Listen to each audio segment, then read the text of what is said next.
Commissioner Jones, can you hear us?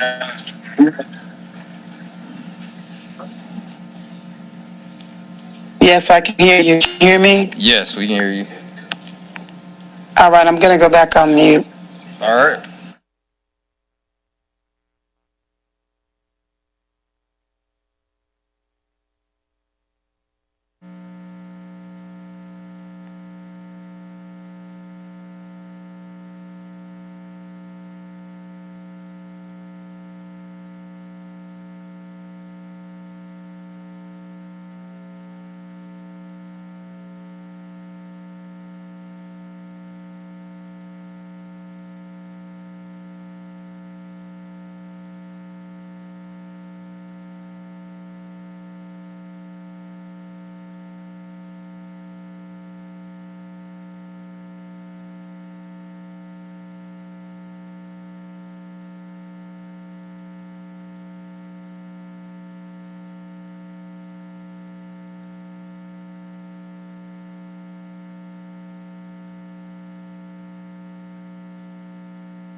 Go ahead and call the Thursday, June 18th Board of Commissioners Budget Work Session to order. I'd like to welcome everyone here. I know we have a full room again. Thank you for all attending.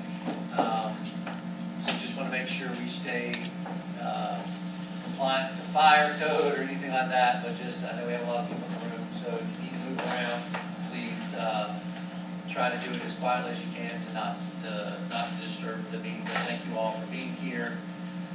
We'll go ahead at this time and move to the invocation and pledge. I'll ask Commissioner Tyson to lead us in that. Thank you, Mr. Chairman.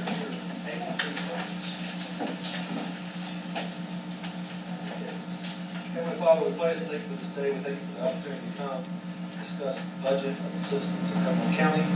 Pray that you would be among us in this process, give them wisdom and guidance to make the decisions that are in the best interest of the county. In Jesus' name, amen.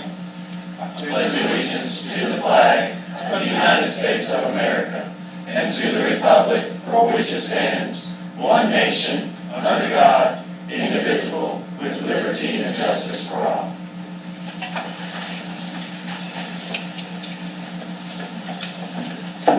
And I just want to point out that Vice Chairman Jones is virtual and just for the record.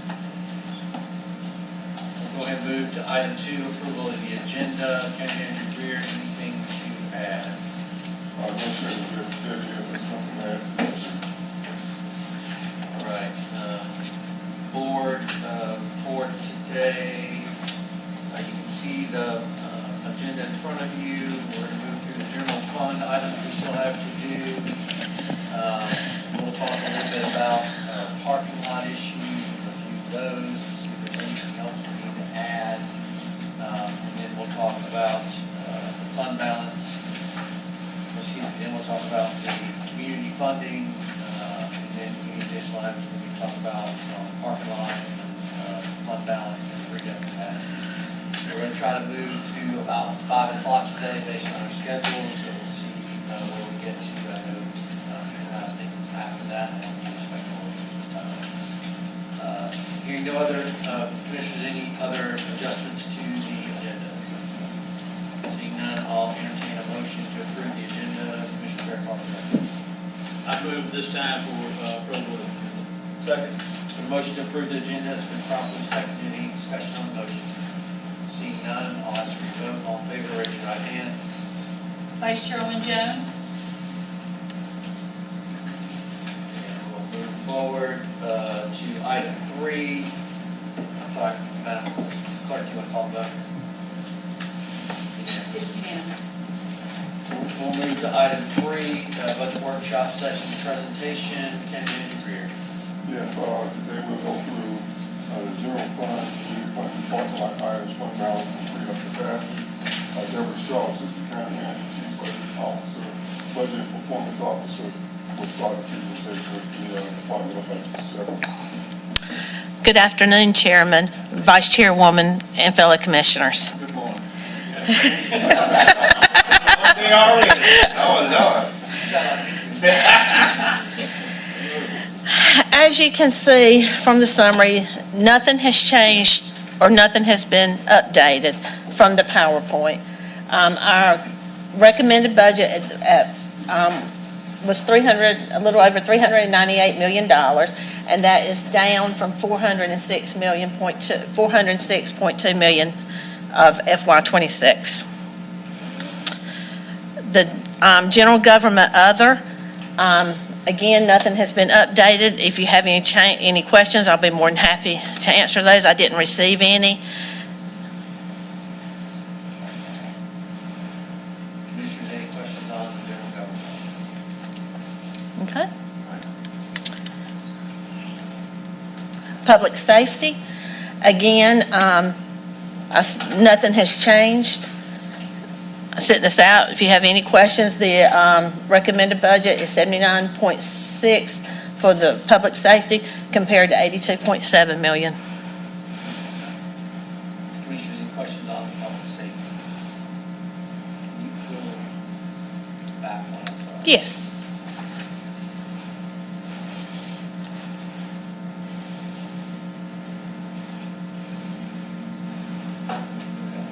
Okay.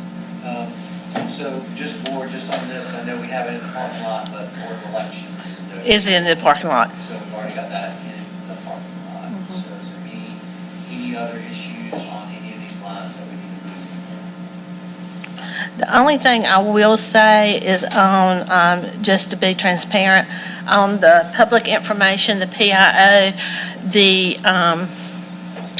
the cable network on the 7.5% reduction, the PIO director brought that forward and asked to have that removed due to the volume, the data, and she has that if the board has any questions. That's already in there. Yeah, we've already deducted that. Okay. I just want to be transparent. Okay. Okay, sorry, go ahead. Okay. Back to the public Okay. safety.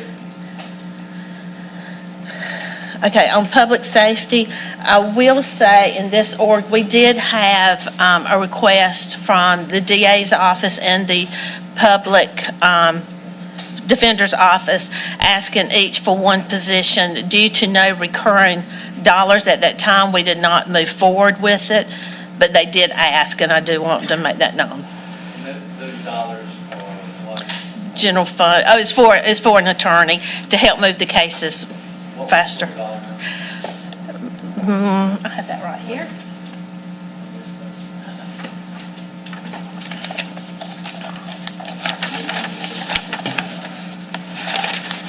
If my staff gets it quicker than I do, because I got the sheet. For the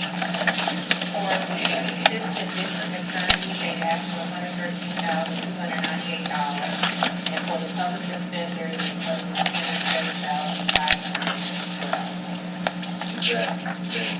$137,512. That's benefits and everything. Yes, sir. About one.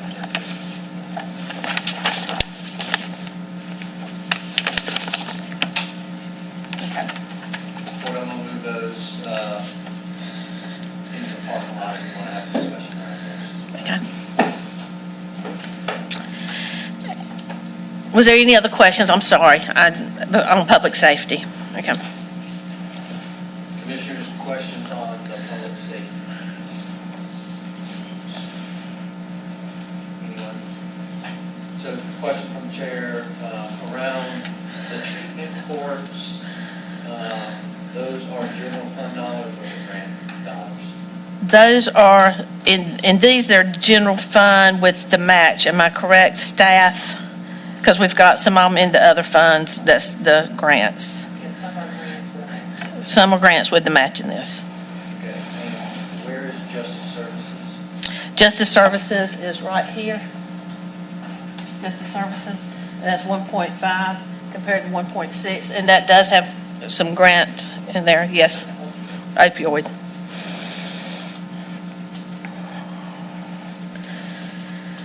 So that justice services encompasses that department. So What's the amount of department double? strength? Department strength would be the bracelets, it does the bracelets, what else? And, okay, When I say strength, I'm sorry, the personnel. personnel, can you, because I'm going to have to go to a different line for that. That's fine. They can pull it by the job code, because this is roll-up of all the expenses. So we don't slow it down, if we can just get if we could just send a breakout of I will. that and a look at their budget, Okay.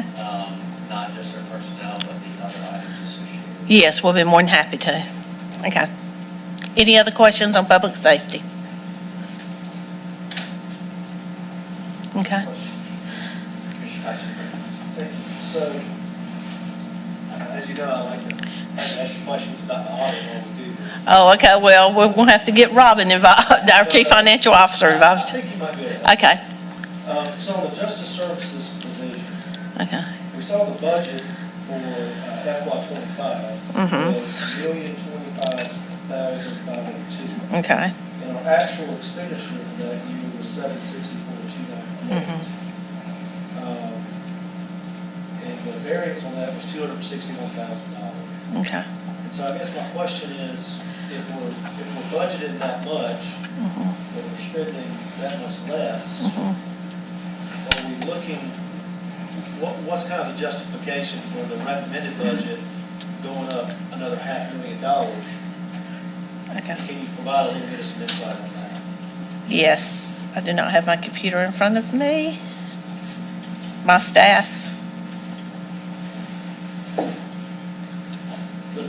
101, it'd be 4247. We're trending expenditures down, not up.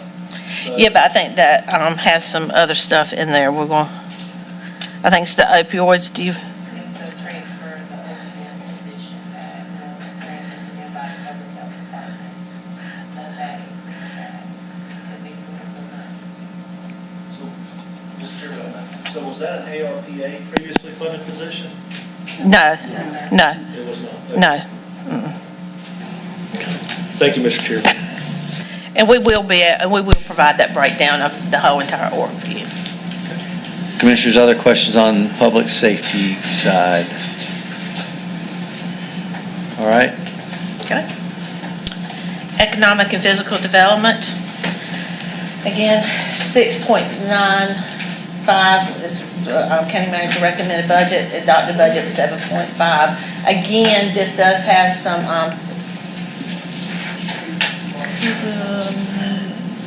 water and sewer.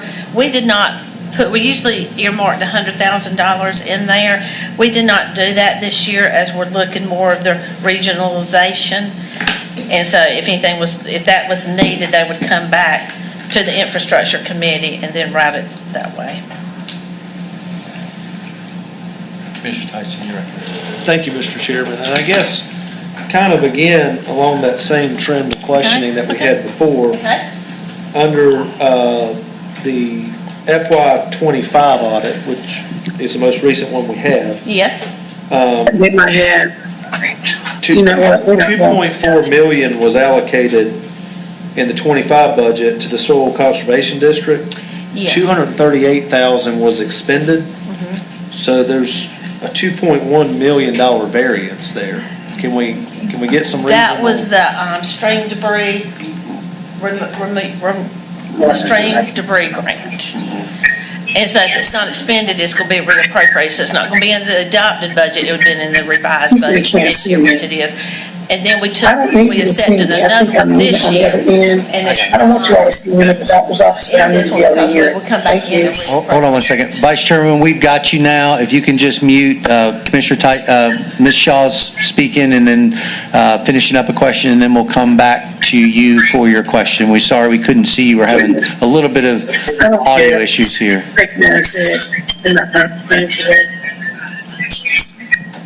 He said he can't see it anyway else. Vice Chairman, we have you now, and we're going to come back to you. If you can just mute, please. There we go. We'll come back to you.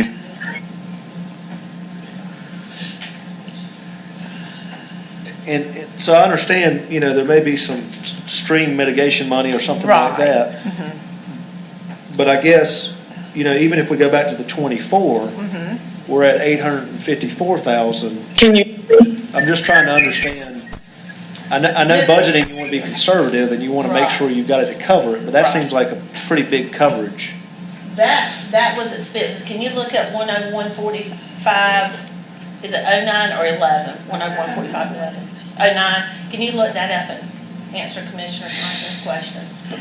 84. Commissioner Tyson, and if I remember correctly, and Robin, we can provide the actual number if I'm off, but the stream mitigation grant expenditures for last fiscal year was approximately $632,000. And so that accounted for part of that $2.1 million. So that closed out at the end of last fiscal year. That's the difference in the budget. So if I may, Mr. Chair, Sure. are you saying that's post-audit? Because the audit shows we only expended $238,000. Yeah, it was probably post-audit, but I'll have to check. Yeah. All right. Thank you, Mr. Chair. We can get that back to you. I do know that we're looking at adopted budget, and I believe the audit is looking at revised budget, so there's got to be some reconciliation, and I can definitely earmark that for you and send that out to you. Okay. Commissioners, anything else on this one, on economic and physical development? I'm going to go ahead. Vice Chairman Jones, you're recognized. I'm sorry, if we need to move backwards to a slide, we can. We're having audio issues and visual issues because we couldn't see you. So you're recognized. If you can hear us, to go ahead and speak. Unmute yourself and speak.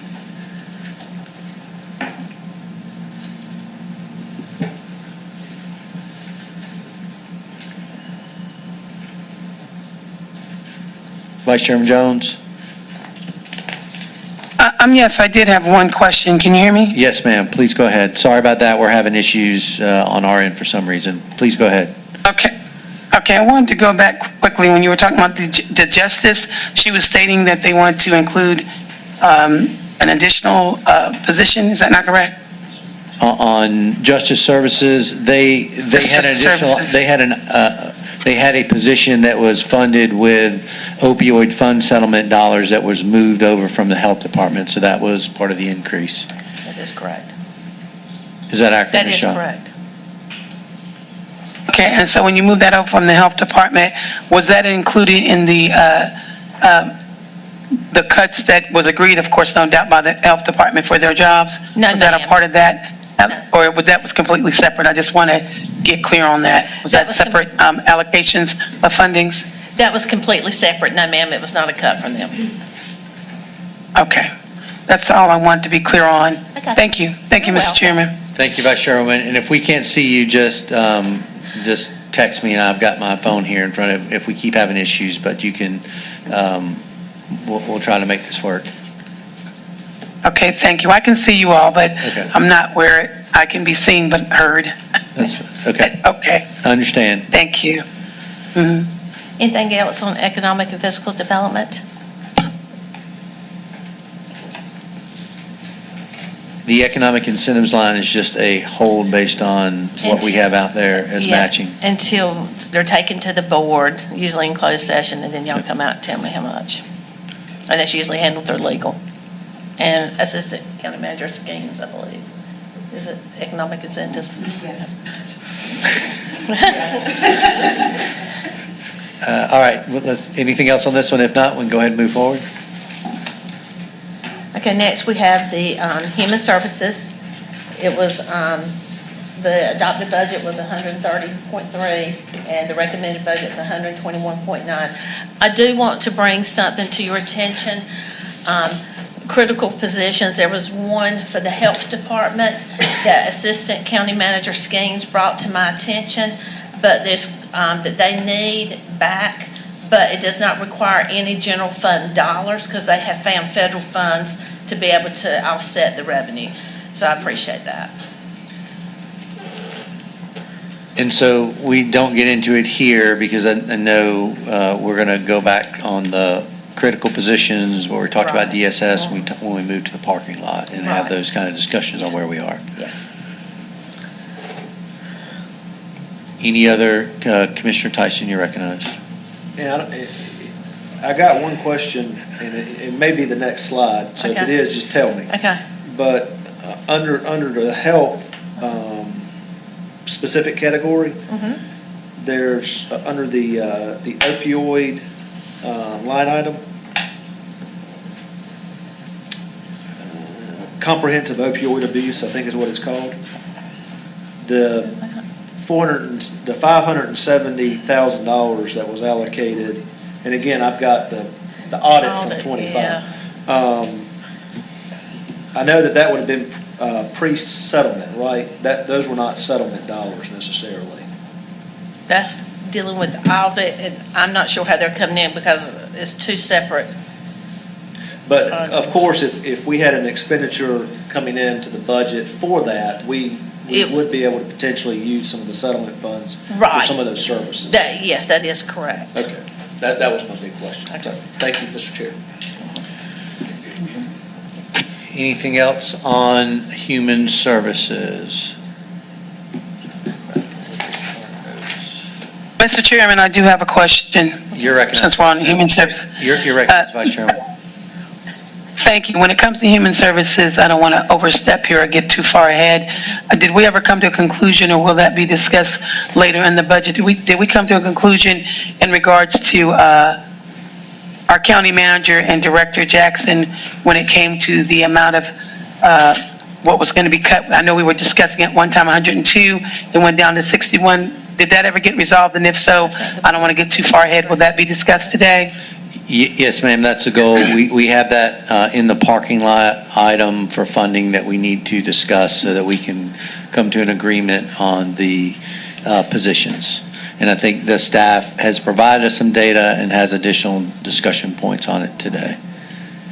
Okay, thank you. I just wanted to make sure that we were going to be addressing that today, and I look forward to the follow-up that Director Jackson, as well as our county manager, were able to hopefully come to some type of an agreement. Thank you so much. That's all for now. Thank you, Vice Chair. Anything else on human services? If not, let's go ahead and move forward. Okay. Next, we have our education slide.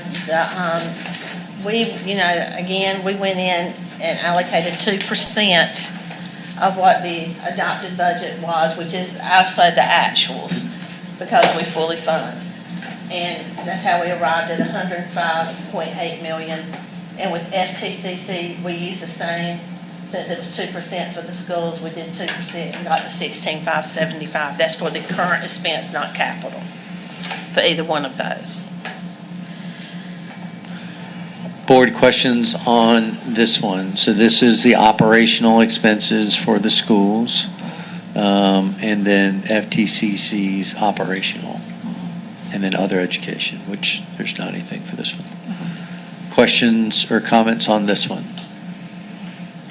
So just before I open up for questions, County Manager, you're continuing conversations with the school system around the operational dollars. This is the line that would reflect, to Commissioner Adams' point yesterday, or whatever day it was, Commissioner Adams, some of the presentation that Dr. Bracy provided. I know that our direction to you was continue those conversations and look at the different formulas, or look at the different ways that we can find common ground with them. So those are continuing. Yes, we had a good conversation yesterday afternoon. We outlined the formula form and how we came up to the dollar amount. Ironically, the formula that we provided to them, we didn't use for this particular budget, but the number was really close. What we did come to an agreement about moving forward, having a funding agreement around that formula, and they, Cumberland County Schools, Dr. Bracy and his staff said they would draft up the agreement for us to bring back after the close of the fiscal year in August or September. But for now, the continued conversations on the 103 versus the dollar amount that they proposed to us, we're still working through a couple of those. Yes. Oh, somebody's listening. Okay. Commissioner Adams, direct. Mr. Chairman, I've had this conversation because of the difference in that, as we have those conversations, I think it's imperative that, I was a big teacher supplement person last year, and we pushed that and we did that, and I believe teachers are important in that classroom.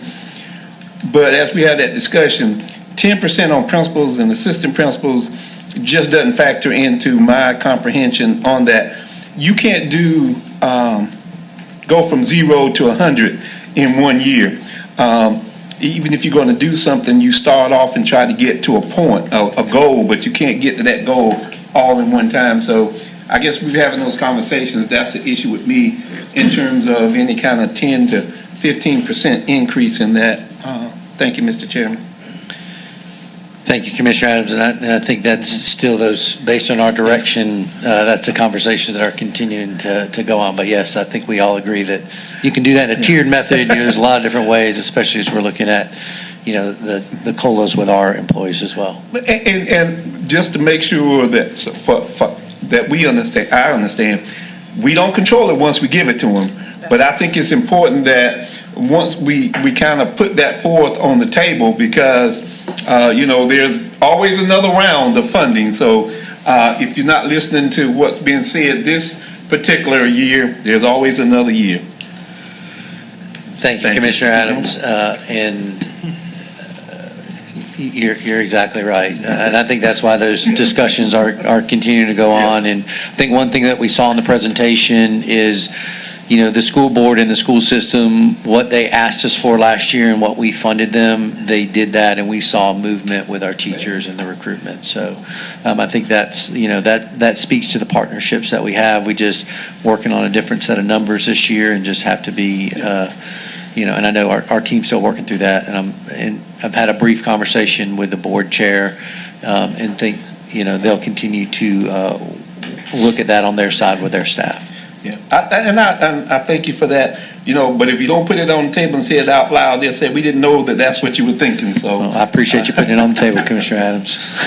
Any other questions or comments on this one, Commissioner Tyson? You recognize? I think the vice chair it looks like she has her hand raised. How can you see it? Up there on the little red. Way up at the top, to the left. Third number. Vice Chairman, do you have a question?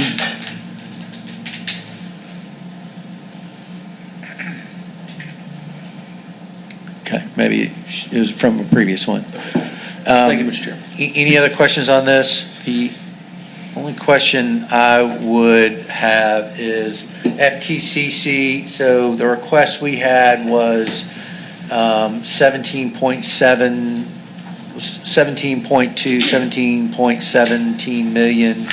That included retention, their salary adjustments, which is compared to ours. Commissioner Adams is in line with ours. So they had part of this said 3%, and then the utilities cost increase of about $500,000. So, board, is that something that we want to look at as we look at funding education, higher and lower? Is that something we want to, that's about another little less than $1 million. Do we want 900 something? Do we want to look at moving that to the parking lot to have a discussion on that? Mr. Chairman, I would say yes, but as to the utility cost, do that with one-time funding and not put it into a reoccurring, because you never know what that's going to be, so you can stick it over there. Maybe talk with PwC. Good luck. But anyway. We're having good conversations with the city now, so maybe I'll go better. I'm over here, man. I'm Mr. Chairman.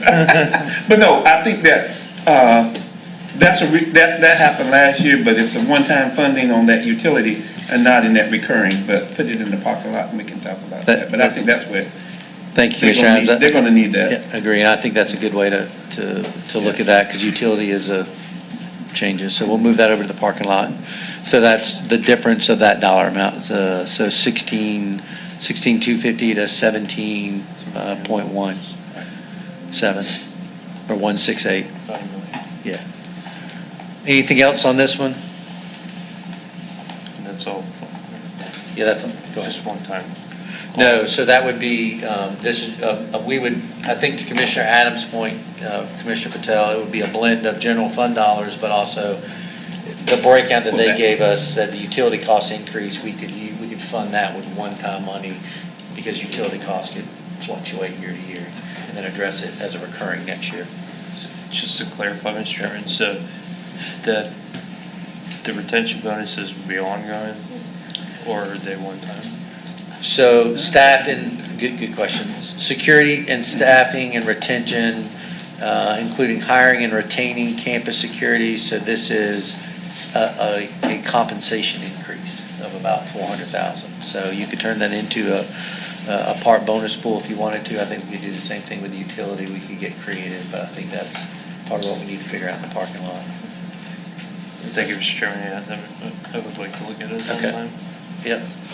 Commissioner Tyson, you're recognized. Thank you, Mr. Chairman. And I agree with Commissioner Patel. I think, we've had a history as a board of looking at opportunities for retention and recruitment as one-time dollars as opposed to reoccurring. And especially in light of the fact that we may do a blend for bonus versus reoccurring COLA for our own employees. I think we would want to follow a similar pattern and standard for how we fund everything, would be my recommendation. So I support Commissioner Patel's discussion around that item. So we're okay to move, we'll move it in the parking lot and we'll have a discussion around what makes up that 17.1. Yep. And we're not talking their capital, because we've already moved their capital to the Parking lot. to the parking lot, but to talk about the debt model. Yes. Okay. I think we're good on this one. Vice Chairman Jones, just checking in with you. Okay, she had to step away for a second. Let's go ahead. Okay. The last with the general fund is total culture and recreation. And again, the culture and recreation right here is some community funding in that category that will come back in later with the freed up capacity. Library grants, our policy here is for Cumberland County, unless we have an award letter, we do not budget it. At this time, we do not have any award letters from the library grants, but we do normally receive library grants awards. Commissioners, questions on this one?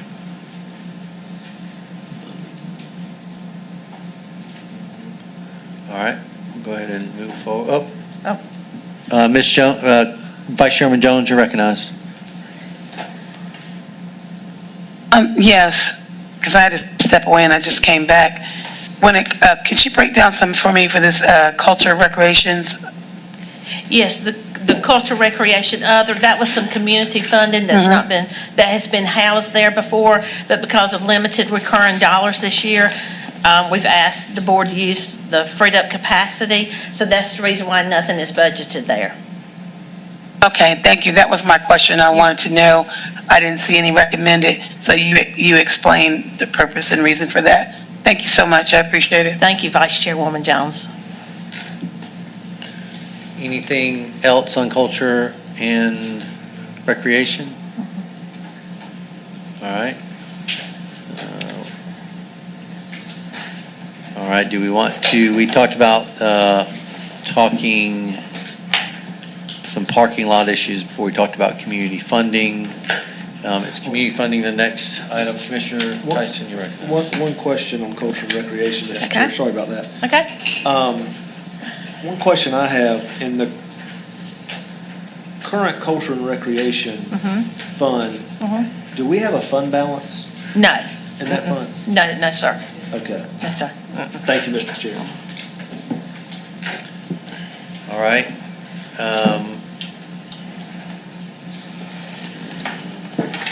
Let's, parking lot items, fund balance, freed up capacity. If we can, I'm going to jumble it up forward because we talked about we want to do we want to look at parking lot items and then look at community funding. Okay. Can we go ahead and look at freed up capacity?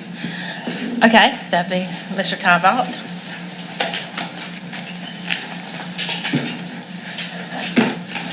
So this one I wanted to see.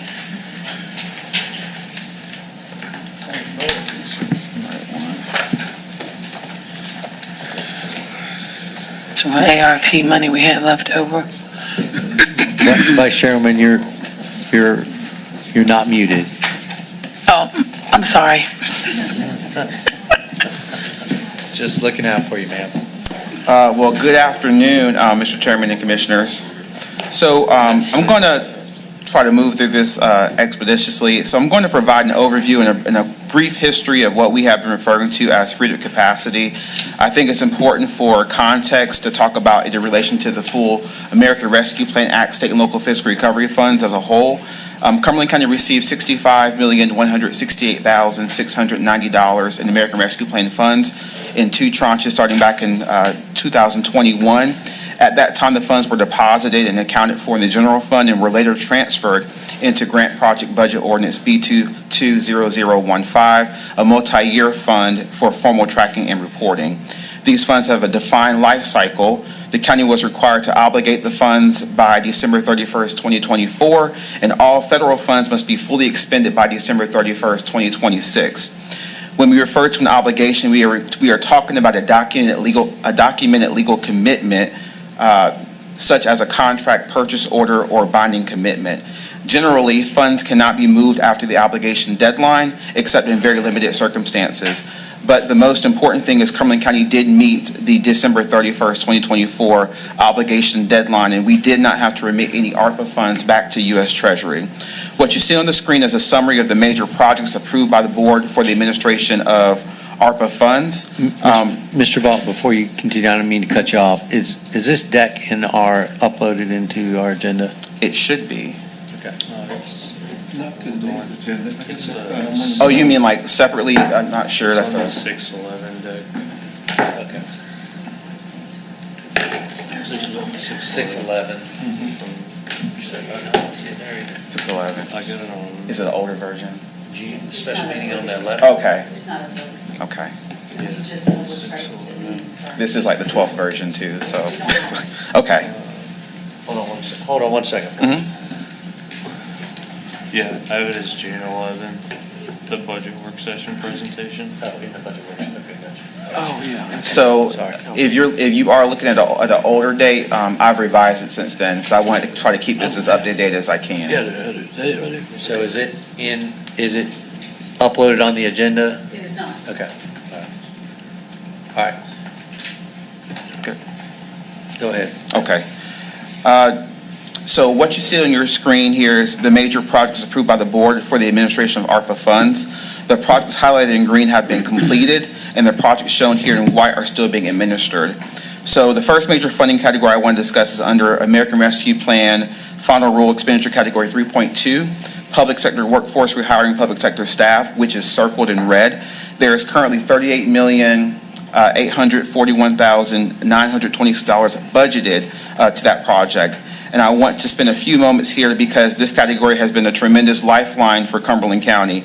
Early on, when the county received the ARPA funds, there were many board and committee and staff meetings focused on what could be done with these funds, how the county could maximize the funding, and how we could remain compliant with both federal rules and North Carolina's general statute.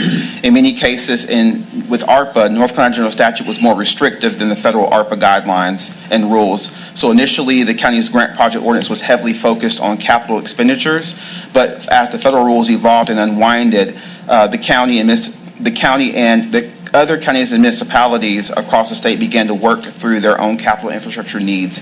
It became clear that we needed to evaluate every available expenditure category to maintain the county's full ARPA allocation. When the final rule was released in April of 2022, I identified expenditure category 3.2 as a potential opportunity. At that time, this provision was not being utilized across our state, largely because of the complexity and formula and ambiguity of how it was written. There was some skepticism, which was fair. However, we worked through the formula under both available options and determined that option 2 provided the greatest benefit to Cumberland County. I also worked directly with the outside experts, including Lacey Pate with the NCACC. Thank you, Commissioner Adams.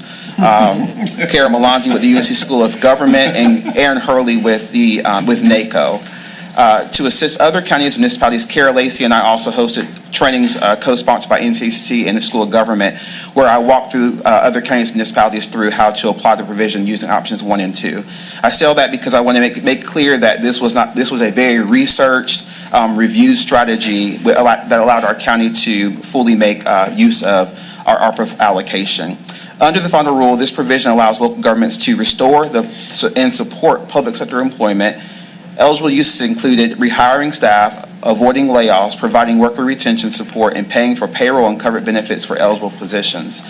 As I stated, the final rule provided 2 options. The first option was simpler and allowed governments to rehire for positions that existed before the pandemic, but were vacant or eliminated during the pandemic. The second option allowed governments to go above the pre-pandemic baseline by applying a formula that accounted for historical underinvestment in local government employment, dating back to the economic downturn of 2007 through 2009. We elected to use the second option because it provided the greatest benefit. I won't walk through the formula because it's long, but the point I'm making is for federal expenditure purposes, the county used the full $38.8 million to cover eligible salary and fringe benefit costs for select employees hired between March 3rd, 2021 and December 31st, 2024. Because we budget our field positions at 100% in the general fund, using ARPA funds for eligible payroll costs created additional capacity in the general fund.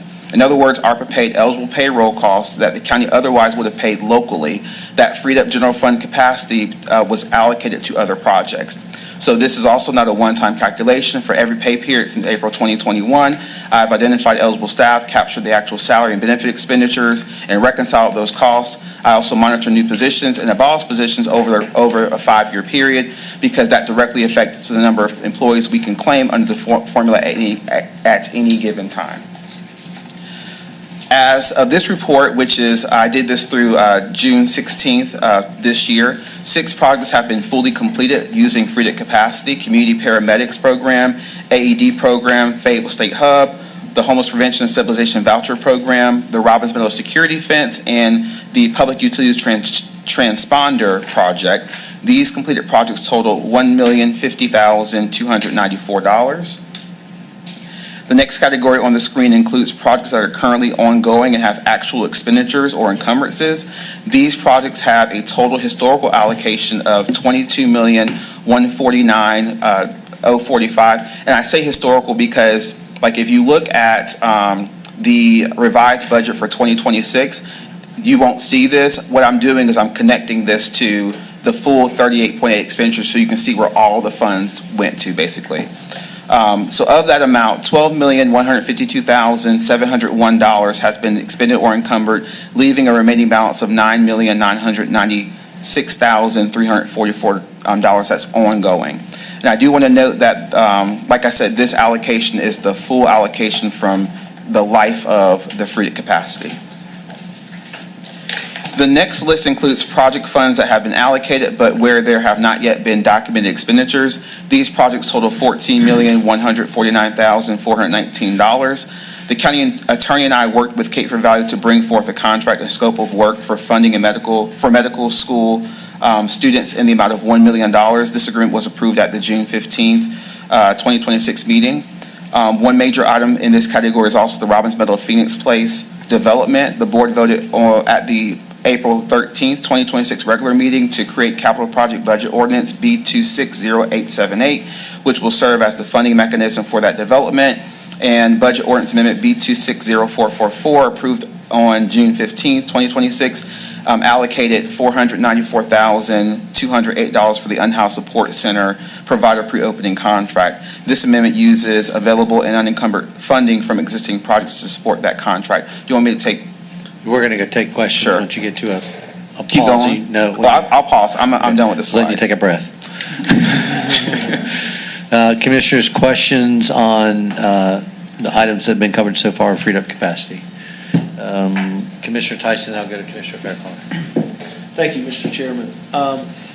Some of these programs, I know we've already given some awards, like our agricultural small business program. Mm-hmm. I know we've already awarded those. Are we saying that none of that money's been expended yet? But it's been Correct. awarded?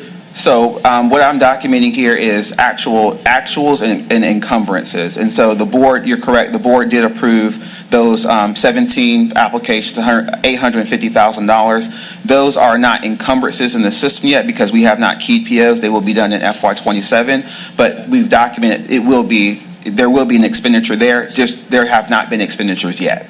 So along that kind of way of thinking, on these other allocated projects with no expenditures, could we expect that some of these other line items actually already have encumbrances, just not in this fiscal year?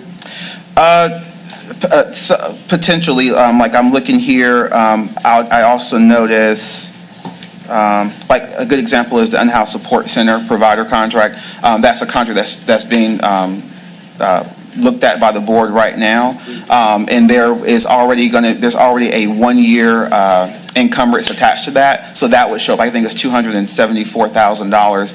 That would show up as an encumbrance on that contract. So it's not that these projects aren't moving. It's just that there is not an expenditure or encumbrance against them yet.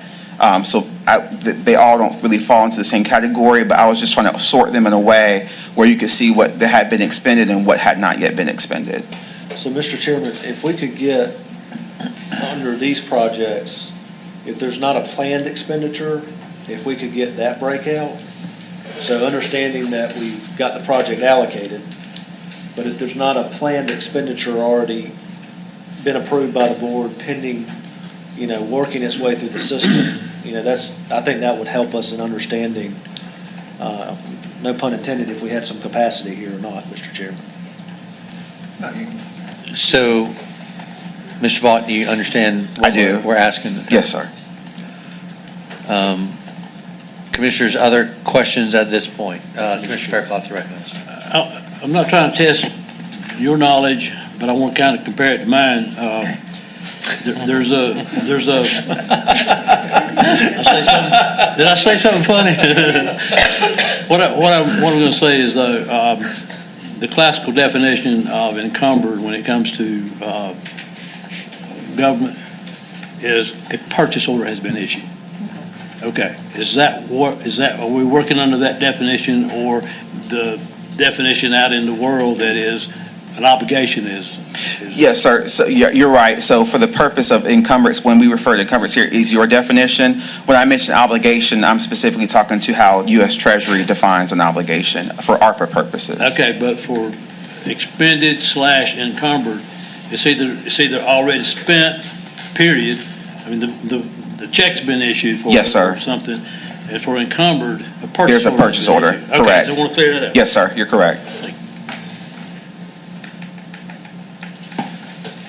Other questions, commissioners? So could you go back one slide? Sure can. So to layer on what Commissioner Faircloth was saying, as we look at, let's say, the emergency shelter generator project, so 1.7 million, we've got $1 million encumbered, but we still have $600,000 basically available. Is that project complete, and are those freed up capacity potential? No, sir. Make a joke. So, and Not as other, funny as Commissioner Faircloth. the other thing I'll say is, and I wish I could provide a better answer. Freed up capacity is, the board's done a lot of. No, that's not what I'm sorry, I should ask that way. So the $600,000 that's there that says remaining is, so my question is that project complete, and those are dollars that are not going to be expended on that project, and we can move that back to the freed up capacity balance? I could not say yes or no. And I'm going to come to Assistant Manager Phillips, but there could be, number one, a requisition, or there could be, I think there is a requisition that's pending there. But to your point, your broader point. Thank you. To the broader point, not specifically. To the broader point, yes. What I was going to say is, freed up capacity is spread across 158 different lines in the ledger, and so we will still have to go back and reconcile, and then when we come back and do the reappropriation, I can give you a much better answer. But there's so much movement that happens on a daily basis. Somebody could key an invoice right now to one of these lines and it would change, and so it's difficult for me to say, but I would use the word it's possible. So you would look to do, after we finalize the budget, and we're in whatever month, August or September, when we do the reappropriation back, we would go through the process at that time, post-budget? Yes, sir. And you would have much better numbers and be able to make a decision. Okay, one other question, I'll move back to Commissioner Tyson. Solar panel Wi-Fi enabled park benches. What, now I'm asking specific project, what is that? And I mean, it's been sitting on here since COVID, or post-COVID, and we haven't spent the dollars. So do we know what that is, or what that project is, County Manager Greer? Yeah. Commissioner Adams hit his hand up first. I can tell you what that is, Mr. Chairman. So in all our parks out in the county, parents go out when they do soccer or baseball or whatever, and they take their kids, and so you got some that's participating, some that's doing their homework on the sideline. These benches were to be able, for them to be able to have the Wi-Fi for the other, or whoever, to be able to utilize that while they were still out there at the park, being able to do that. So But I think it just didn't get into, in terms of engineering, all the changes in engineering and everything, and IT, it just never ended up moving as fast as we wanted to. So that's the background on the dollars. Yeah. Is there an update on the project? Yeah. Is this still on the project list, and is this being done, or? It hasn't been done, but it is on the project list. It's similar to the displays that we have around county buildings. This is that same concept for the county parks.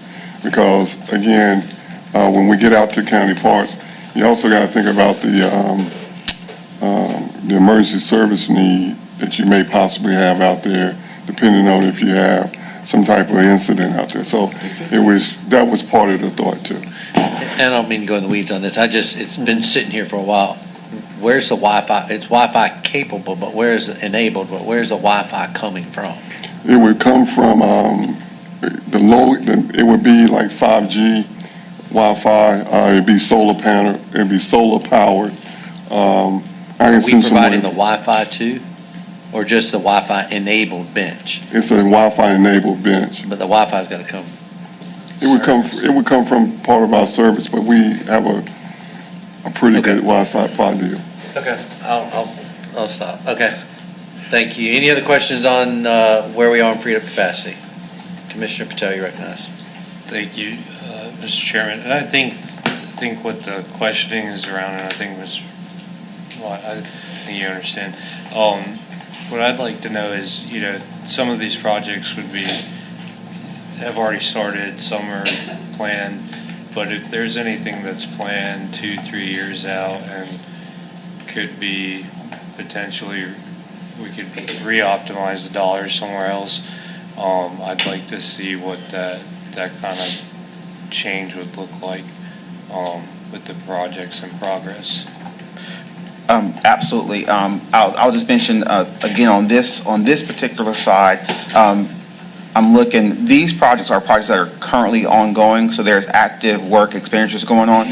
The previous slide, like Commissioner Tyson mentioned, like the $850,000 for the farmers, we know that's coming. We'll start that July 1, we'll get that moving to get those contracts signed and encumbered. But I will address that and update you. Thank you. Any other questions? Commissioner Tyson, you're recognized.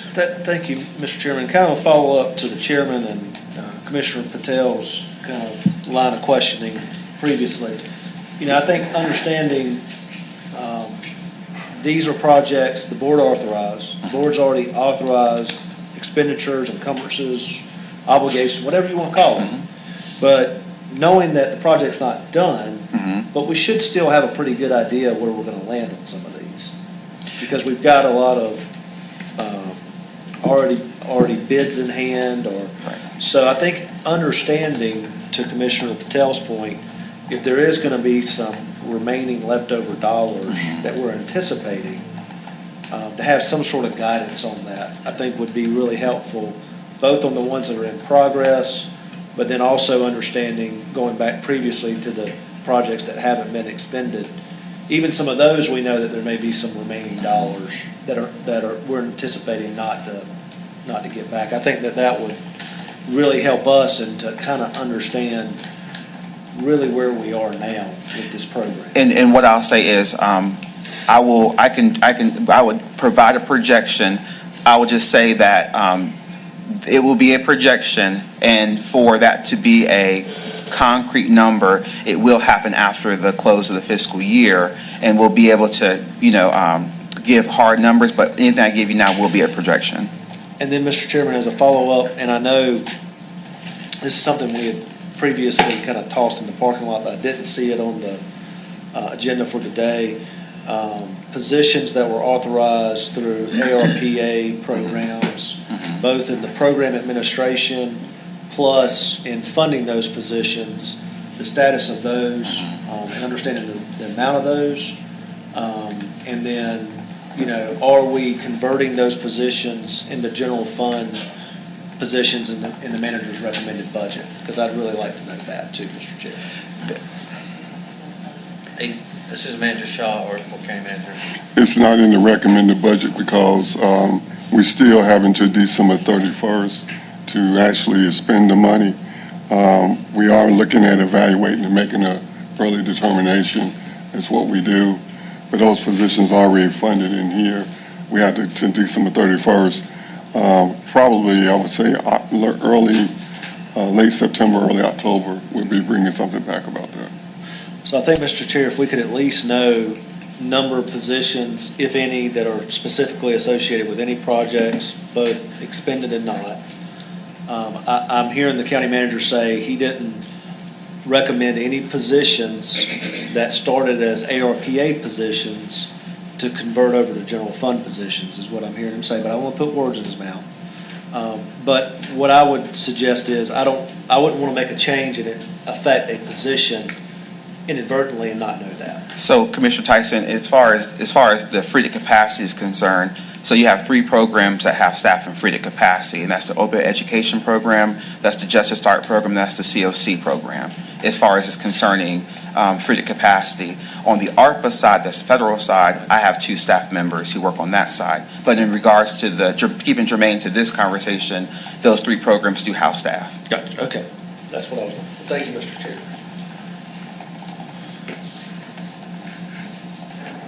Commissioners, any other questions? But I guess I'm going back to, if I can, because I want to make sure. So we're saying positions that were created with ARPA dollars. I get the freed up capacity program dollars are in, so they're contained in there. When that program is done and that fund's extended, those positions go with it. positions we created with ARPA dollars or that were funded with ARPA dollars, have we converted any of those positions to general fund dollars? No, not at this time. None this year, okay. But we expect, will we have any going into next year? Potentially. Potentially. That'll be the way, so they say.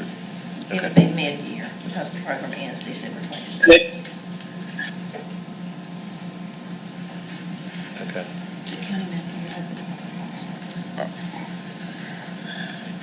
I have another plan. I have something. It just wouldn't be appropriate for me to say it right now. Okay. All right, anything else on these parts of this so far? All right, if you want to keep going, Mr. Vaught?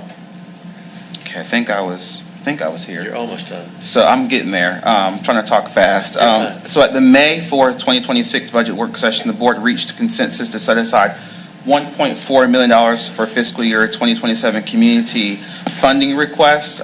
Staff identified unallocated funding to complete that request, and so that's our unallocated line item as it is now, less the 1.4. There's a remaining of 143K there. Okay. And then the next funding source I want to point out is revenue replacement. Under expenditure category 6.1, provision of government services, Cumberland County elected to use the standard revenue replacement allocation of $10 million. We utilized 7 pay periods of public safety salaries, just like we did in section 3.2, to create capacity within the general fund. From the freed up capacity created in the general fund, the board funded 2 projects under this category. On this screen, the total allocation you're seeing is $9,959,100, which is $40,900 less than the $10 million allocation. The reason for the difference is that the remaining funding within the emergency shelter generator project, $4,900, was included in Budget Ordinance Amendment B260444 to support the Unhoused Support Center provider contract. The total of $8.2 million was expended in fiscal year 2023 for employee retention incentive, where full-time county employees received $4,000 across 3 disbursements, $1,500 in July 2023, $1,000 in December of 2022, and $1,500 in June 2023. And then the final source I will mention is interest. This funding is not part of the $65.1 million ARPA allocation itself, but is the interest accrued from the county's ARPA funds in fiscal years 2021 through 2025. The total amount is $1,855,939, and the board approved Budget Ordinance Amendments B260447 and B260457 at the regular meeting on June 15, 2026. So in summary, the county successfully obligated our ARPA allocation by the federal deadline, avoided returning funds to U.S. Treasury, and used the public sector workforce provision to create significant general fund capacity. And staff will continue to monitor the expenditures, reconcile project balances, and bring any necessary budget amendments back to the board to ensure the funds properly remain tracked. And I will take any questions that you have. Commissioners, questions on this one? All right. See any hands, so please continue. That was it for Okay. freed up capacity. All right, so only a couple due outs on that, that we talked about, and staff, you have those 2, I think there were 2 of them. Anything else before we move off of freed up capacity? So we are good where the projects are, we're not moving anything off of this. Freed up capacity is locked as it is right now, pending any of the information you provide back to us, and then we'll make any adjustments in post-budget. Once we do the, what is it, reconciliation, what'd you call it? Adjustments. All right, board, we're gonna check freed up capacity off then. All right. Commissioner Adams. So, but. See, when it goes final, people get nervous. Yeah, I get nervous. Nothing's ever final until we find the final budget. Nothing's ever final. The final part is that interest, that 1,855,939, which is the interest that was put back is, I'd like to see that in parking lot. I might need to use that later on if that's at all possible. Well, it's part of the, if you go back, is it part of the Yeah. overall freedom, where's that 1.8? It's That amount already- is not available. That's not- It's not available, why? It's the interest. It's the interest, but it's not available because that was moved where? So. Back to the general fund. So the board approved at the Monday meeting, Right. a reappropriation of $750,000, and then a posting of 1 million. 1,140. 1,140, and so that funding is housed in a separate interest line for project development. And so I think what we're looking at there is, there's, I want to say, I think there's a recurring cost that's supposed to be there in that line item that has to come back to the board for discussion in regards to, I believe it's the,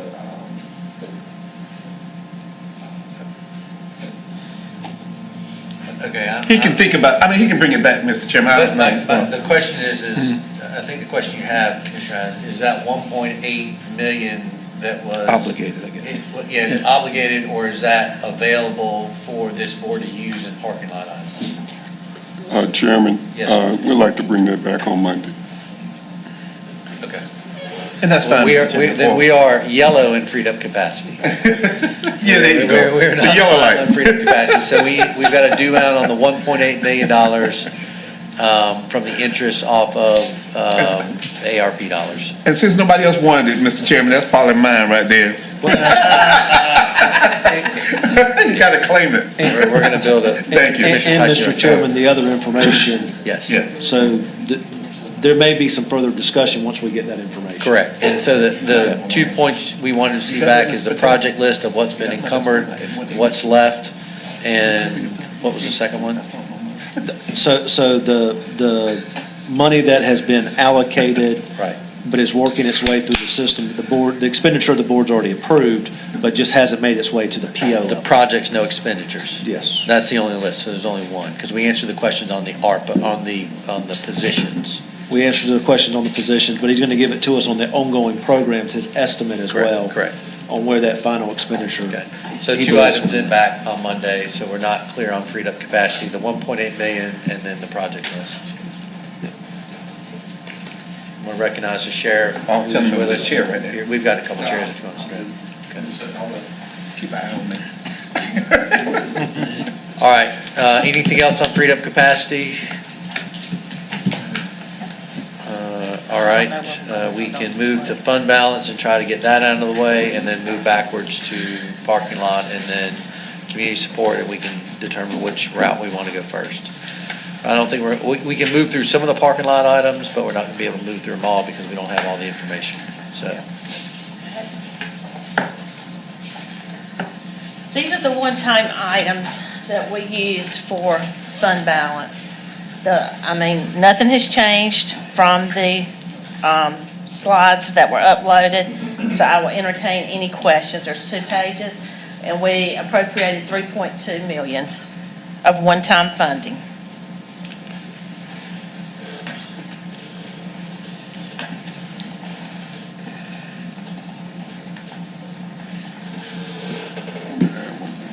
Okay. County Manager Greer.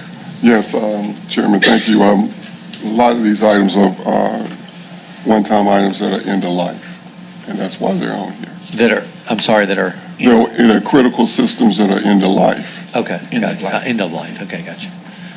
Commissioner Tyson, you're recognized. Thank you, Mr. Chairman. I thought the sheriff's replacement firearms, didn't we fund that through ARPA?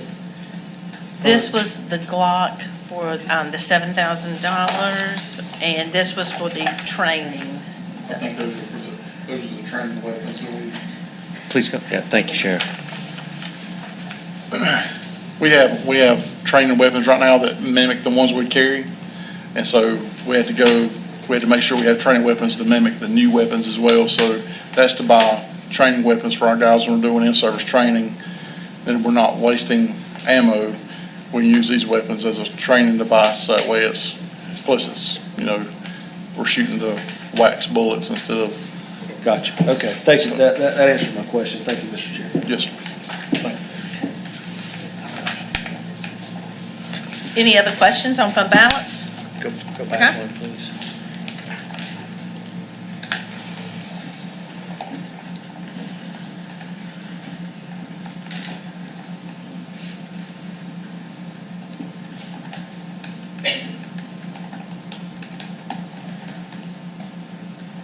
The replacement vehicles, central services, Yes, the 1.5. give us any details on that? Yes.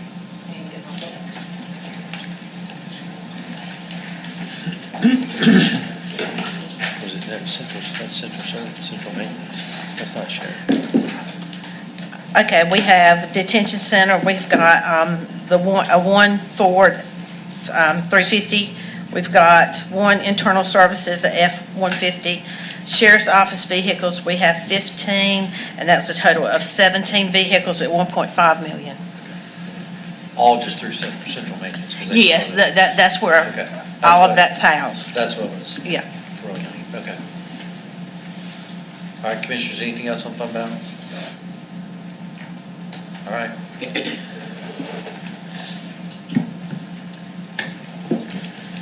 Board, do we want to, community funding, there's several items in the parking lot, we still need some additional items, we can whittle down the parking lot if we would like to. What I think may make, and I'm open to, we've got really two items we've got to finish. We've got to finish community funding, and we've got to finish parking lot.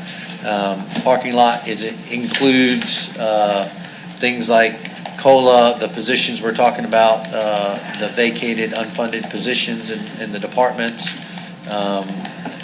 So there's a series of items to look at there. So, Board, are we comfortable moving to community funding and walking through that? Commissioner Adams? Mr. Chairman, I think because under the parking lot, we've done a number of them, the capital for FTCC, I thought we finished that up, the animal services. We've done a I thought few. we were gonna move that into the debt model. We are. Yeah. I think there was discussion on the total amount of the FTCC capital into the debt model And what it looks like. and what it looks like. Yes, sir. Yeah. I mean, we It doesn't can go matter. either way. If we want to start walking, I've got the parking lot list. I can, I can, we can start walking down it if we want to walk down it. Or we can move to community funding, whichever is going to be more concise and easier. I just know that parking lot is it's kind of the last thing we need to do before we get to give some direction to the staff to find the dollars if we have any dollars. The only reason I say let's go to the parking lot, we actually know what community funding, how much we're gonna spend, so it's just a matter of doing that. These, I think, are items that we're gonna have to figure out, and, yeah. All right. The bulk of the people are probably here for some of Board, those. are y'all okay with that? All right, I don't have them in any specific order. He has one. He's got them all, Jim. But have a laundry list. So we can start with kind of going back in the order. We've got cybersecurity. We had the 150K one-time capital add. County Manager Greer? Yes, we can pay for that out of the capital investment fund balance. We have available funding in there to pay for that. That took care of that. Board, are you okay with that? What we can do, Board, if it makes sense, we can walk all the way through this, and then I can try to roll it back to you based on what we've talked about, and we can confirm it at the next meeting, and then give any direction on some of these we may have to figure out where we're gonna fund. All right, so the next item, animal services. It was really just the dangerous dog first offense. We can't do the second offense, so it's only the first offense at 300. Board, are we okay with that? Any issues on that? That was mine, and that's fine, Mr. Chairman. Once I get additional information, that's easy to do. All right. We've got so if we look at,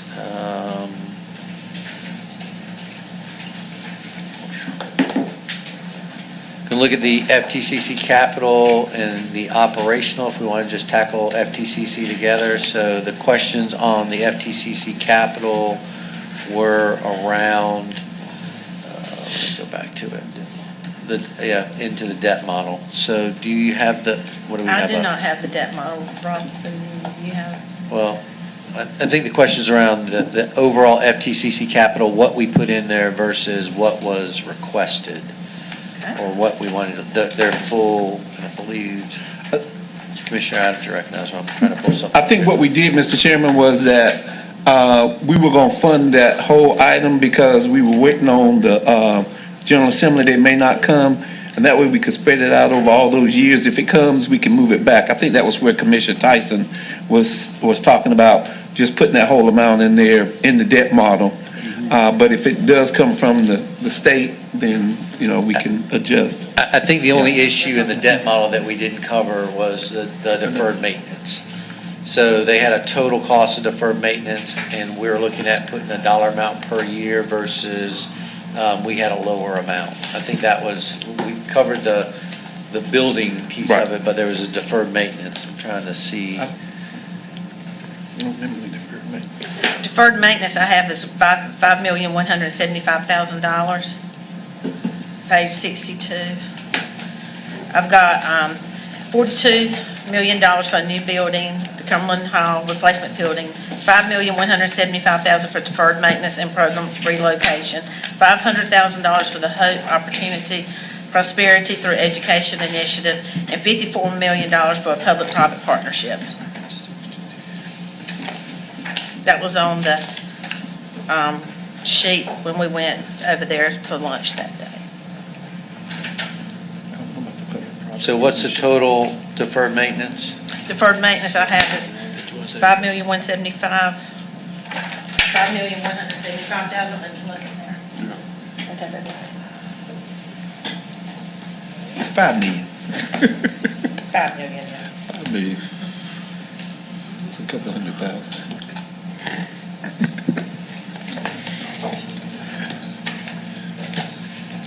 So the deferred maintenance, I don't know which document. No, deferred maintenance, I'm sorry, $3,850,000. But then they have a different deferred maintenance broken down of $1,325,000. So that's the reason why I came up to the $5 million or so. It was the sheet that they provided at the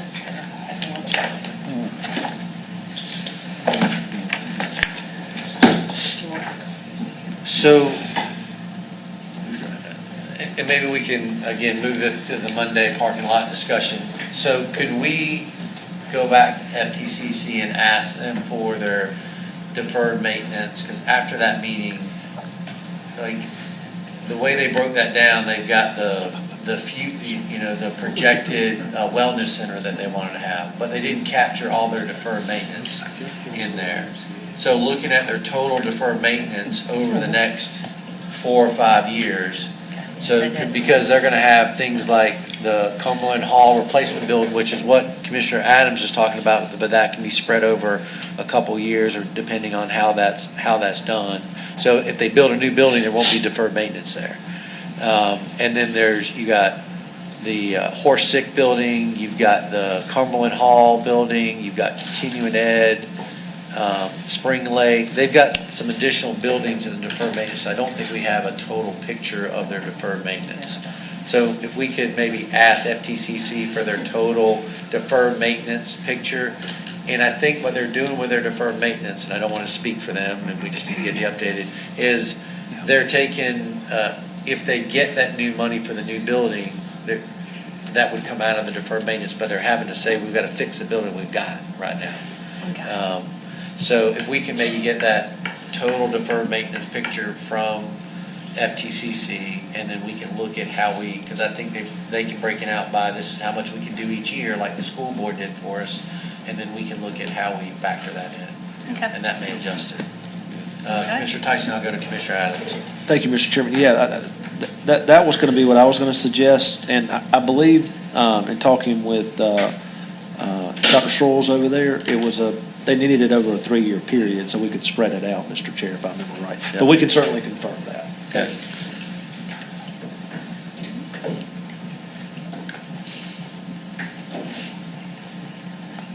Commissioner Adams, you recognize. And just so I understand, and I understand in the deferred maintenance on the building that if they get a new one, to break it out though is that, so we know what that looks like on that particular one building, for deferred maintenance. For which one?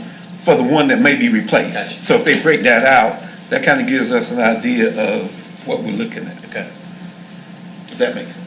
Yep. Okay. Commissioner Patel, you recognize? Just to confirm, the new facility is not going in the same existing space as the current building, is it? On campus? If it's moving, then I would like to know the timing of that, because if they plan on building while still operating as a separate facility, Which building are you talking about? the one that Cumberland Hall. Okay. It would be my assumption that that would be put right where it is now, based on what I know. Okay. Yeah, they ain't got much space over there. I know, I just want to confirm, because I think I heard that they may move it. Yeah. My understanding is they would move it. That was my understanding of it, just looking back at my notes. That it would be if a new building that would be moved. So if it takes 3 years to build it, I would imagine they would continue utilizing. So that would still, I ain't getting no deferred maintenance on them, but they just have to survive. we can give them that. So board, we're kind of floundering around right now. So can we just say, let's get an updated list from FTCC to understand two things. Understand their deferred maintenance over what they have over the next 3 years, so we can look to program that. And then get an explanation around their plan on Cumberland Hall. We're either going to renovate it in place or we're going to rebuild it in a different location. And is that part of the deferred maintenance?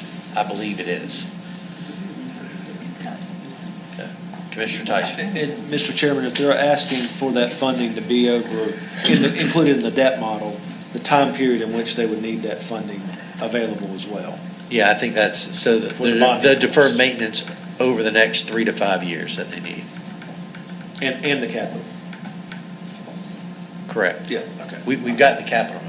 You talking about when they're gonna start, I guess? But they wanted the capital, I believe, included in the bond issuance was the whole discussion.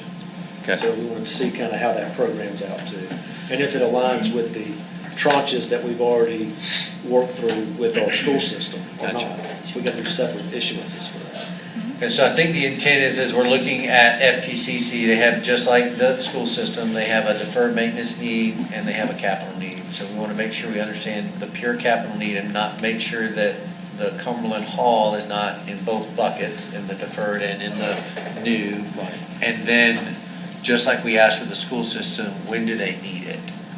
The deferred maintenance is pretty straightforward, but the capital is a different, and remember, they have the same kind of contracts that the school has where they have to do certain things. Yeah. So if we can get that and just press them to see if we can, I'm sure they can turn that back around get it to us before we can review it on Monday. Okay. Board, does that give us what we need on FTCC on the capital side? All right, so that takes care of that, or at least gives some additional direction. While we're on FTCC, do we want to go ahead and talk the operational piece? So their request was $17,168,545.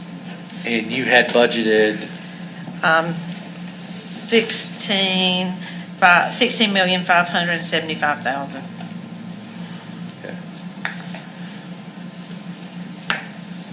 so in the 17 million that was requested, to Commissioner Adams and Commissioner Patel's point earlier, if you look at the staffing and retention challenges, it's 379,000, and then the utility cost increase was 538.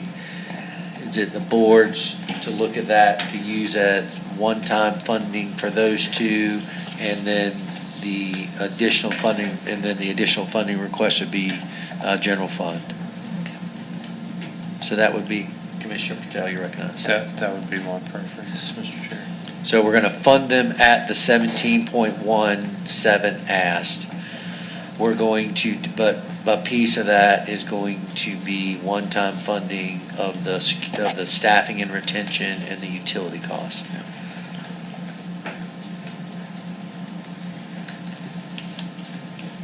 good there, board? That was a good recommendation on the one-time. That's fine. All right. I take, County Manager, we good with that? Ms. Shaw? Yes, Excuse yes. me. I'm Assistant sorry. I was Manager Shaw. writing it. I'll just Okay. make sure you're good. Yeah, I'm writing it down. Okay. All right. We've got the department request, maybe a way to tackle and start, unless there's another area we want to look at. Cold, whichever one. We can, 6 in one hand after let's try and do the lighter lifting first. Which one is that? The department request for additional positions, so we had the code enforcement discussion, we've had the Board of Elections, DA, and PD. Okay. Are there others? Those are the ones that we've discussed as a board.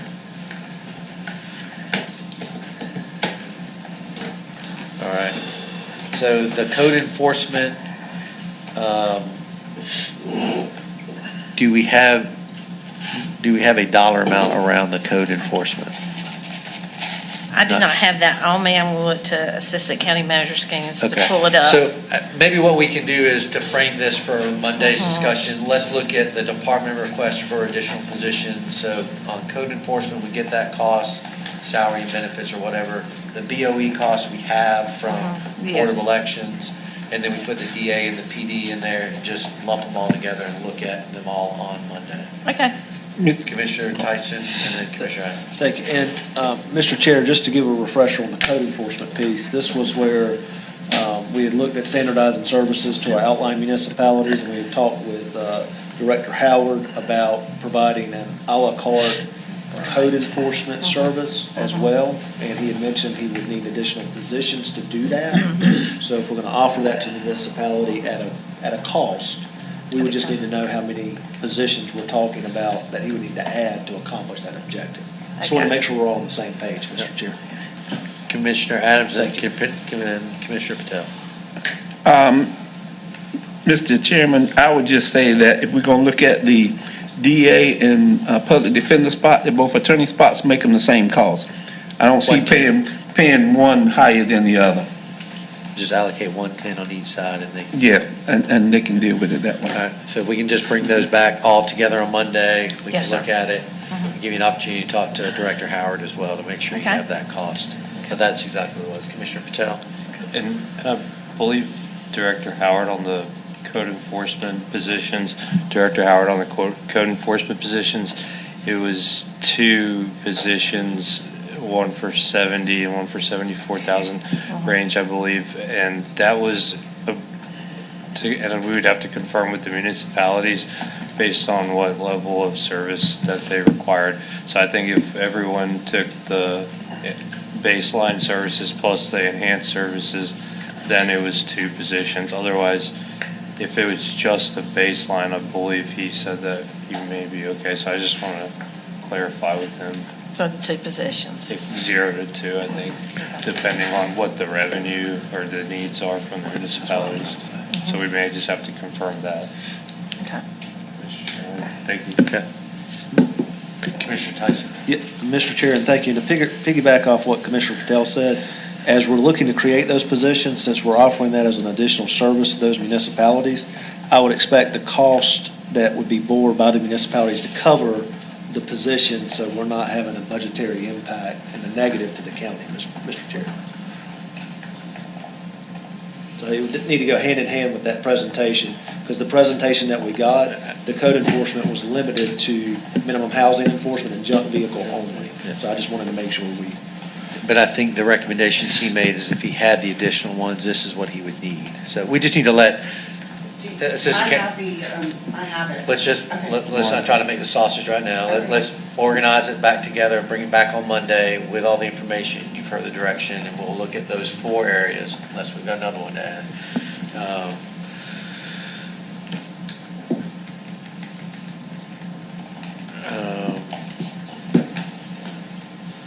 So, all right. So we've got those positions. What about, I think we had, programs on the health department side that were paused. I think those are asked to be moved in the parking lot. Those were the connected care, the doula. Doula was not paused. Doula was not paused. Doula's funded. So barber shop and connected care. Yes. So there's two. Uber transportation. And the Uber transportation. So can we talk about the cost for each one of those? Yes, the connected care, I have $1,398,000. I didn't hear you turned, so. I'm sorry. Connective care, $1,398,475. The barber shop, $187,351. Uber transportation, $60,000. What transportation? Uber. And then I also have the Ignite, but that's it's not really Health and Human Services. Give us those amounts again, I'm sorry. Connected care, $1,398,475. Barbershop, $187,351. Uber transportation, $60,000. All right. And the doula was funded, so we don't have to worry about that. All right. Discussion around these, Commissioner Adams. Mr. Chairman, and I think that when we talk about this, we talk about Health and Human Services, we talk about people's lives, and I think, and I don't know if the Health Department is here, but the connected care, from my understanding, and staff can do it even better in terms of the number of lives that's been saved and people from going into the system, and even some of the juveniles that have been going in there. I think our Assistant County Manager Skeens. So the savings costs on the back end, you can either do it on the front end or the back end, and the back end costs so much more than the front end. And I think the front end at 1.3 saves us so much more money than what we do on the back end. The Healthy Conversations, if you just look at the news lately in terms of men with prostate cancer, and colon cancer is one of the most preventable cancers in the world. One good thing about, not to be sexist, but women go to the doctor. Men tend not to. And so to have these conversations to encourage them to go there saves lives. And I don't know if y'all, I think they came in one time and talked about the number of lives that have been saved. And even one of the participants in the program, which was one of the barbers, actually went and got checked, and his life was saved. And then he took his dad, I think, after that. So I think that when we're talking about those two, the cost up front is far outweighs what happens. And if we can save 1 or 2 lives, that's even better. The Uber, and I know you're talking about the Uber, the thing with the health department is if you live out in West Fayetteville and you have to get to the health department, you have to catch a bus downtown, then you have to transfer, then you have to go over to the health department, you have to get back on that bus, go back downtown, then go back out to West Fayetteville, wherever you go. And so what we found using the Uber program and the $60,000 is that people made their appointments much better. And so we didn't have our doctors sitting there with empty appointment slots, because these folks say, well, I'm not going today because it's raining, it's hot. And the Uber would drop them off and get them back. And that saved time at the health department. I think their appointment rates went up tremendously with that program. And I think that these 3 programs, when you're talking about Health and Human Services, you're talking about people's lives, these are important, and I would ask that they be included in the budget. Commissioner Vice Chairwoman's had a comment. I just wanted to see if you were. Oh, she can go ahead. Done, and then we can ask questions around these and make some decisions. Vice Chairman Jones, you're recognized. You had a comment.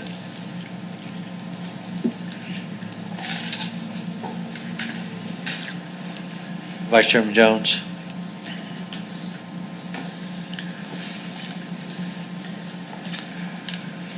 All right, while we're waiting for her to come on, just a question, any questions around those 3 items? if we could get some additional information on connected care and the impacts or anything around that, so we're pausing it. Was that the recommendation from staff to pause it? And can you speak to the recommendation Yes. around that? Yes. Yes, it was a recommendation based off of the need to make the 7.5% cut to the health department budget. Those are general fund dollars. All of these programs are general fund dollars. And several of the positions in connected care have been vacant and have not been filled, some of them from the beginning of the program. And so our recommendation, instead of cutting funds that might touch the general fund that are mandated services, these programs are what the health department provided to the county manager. And that was something that Dr. Green and the health department, and well, I guess you're the health director, so Yes. the But recommendation. Dr. Green and I had lots of conversations about that. Okay. Commissioner Adams. And Mr. Chairman, sometimes you come up with a good idea and implementation just doesn't quite work. Trying to work this out, we stuck it in two departments. I don't think that works. I think that was some of the drawback with the hiring or whatever we did. But I think at the end of the day, and staff can make that determination, it may just need to be in one of the departments, either the health department or DSS, but I think it needs to go in one department, and you can kind of do those vacancies much better that way, with one department head being able to do that. We had that conversation. It was difficult. I talked to some of the staff, and they found it somewhat difficult on both sides, from the DSS side and the health department side. But I think that it was done because of the cuts. But I think the overall idea, and maybe Assistant County Manager Skeens can tell me, the program works. It does work. It works in the community, and she can enlighten us on that. And I'm going to just tell you, those staff members on both sides, from the health department and DSS, were committed. I think they worked well overtime to be able to do what they did. And it's just a program that this county ought to have. Both of these programs were one of the ones that got national awards for, and state awards from the State County Association, from the National County Association. And there have been some other counties that have looked at our model and fashioned it after this. And for us then to get rid of those programs or pause those programs just doesn't make sense to me. Vice Chairman Jones, you recognize.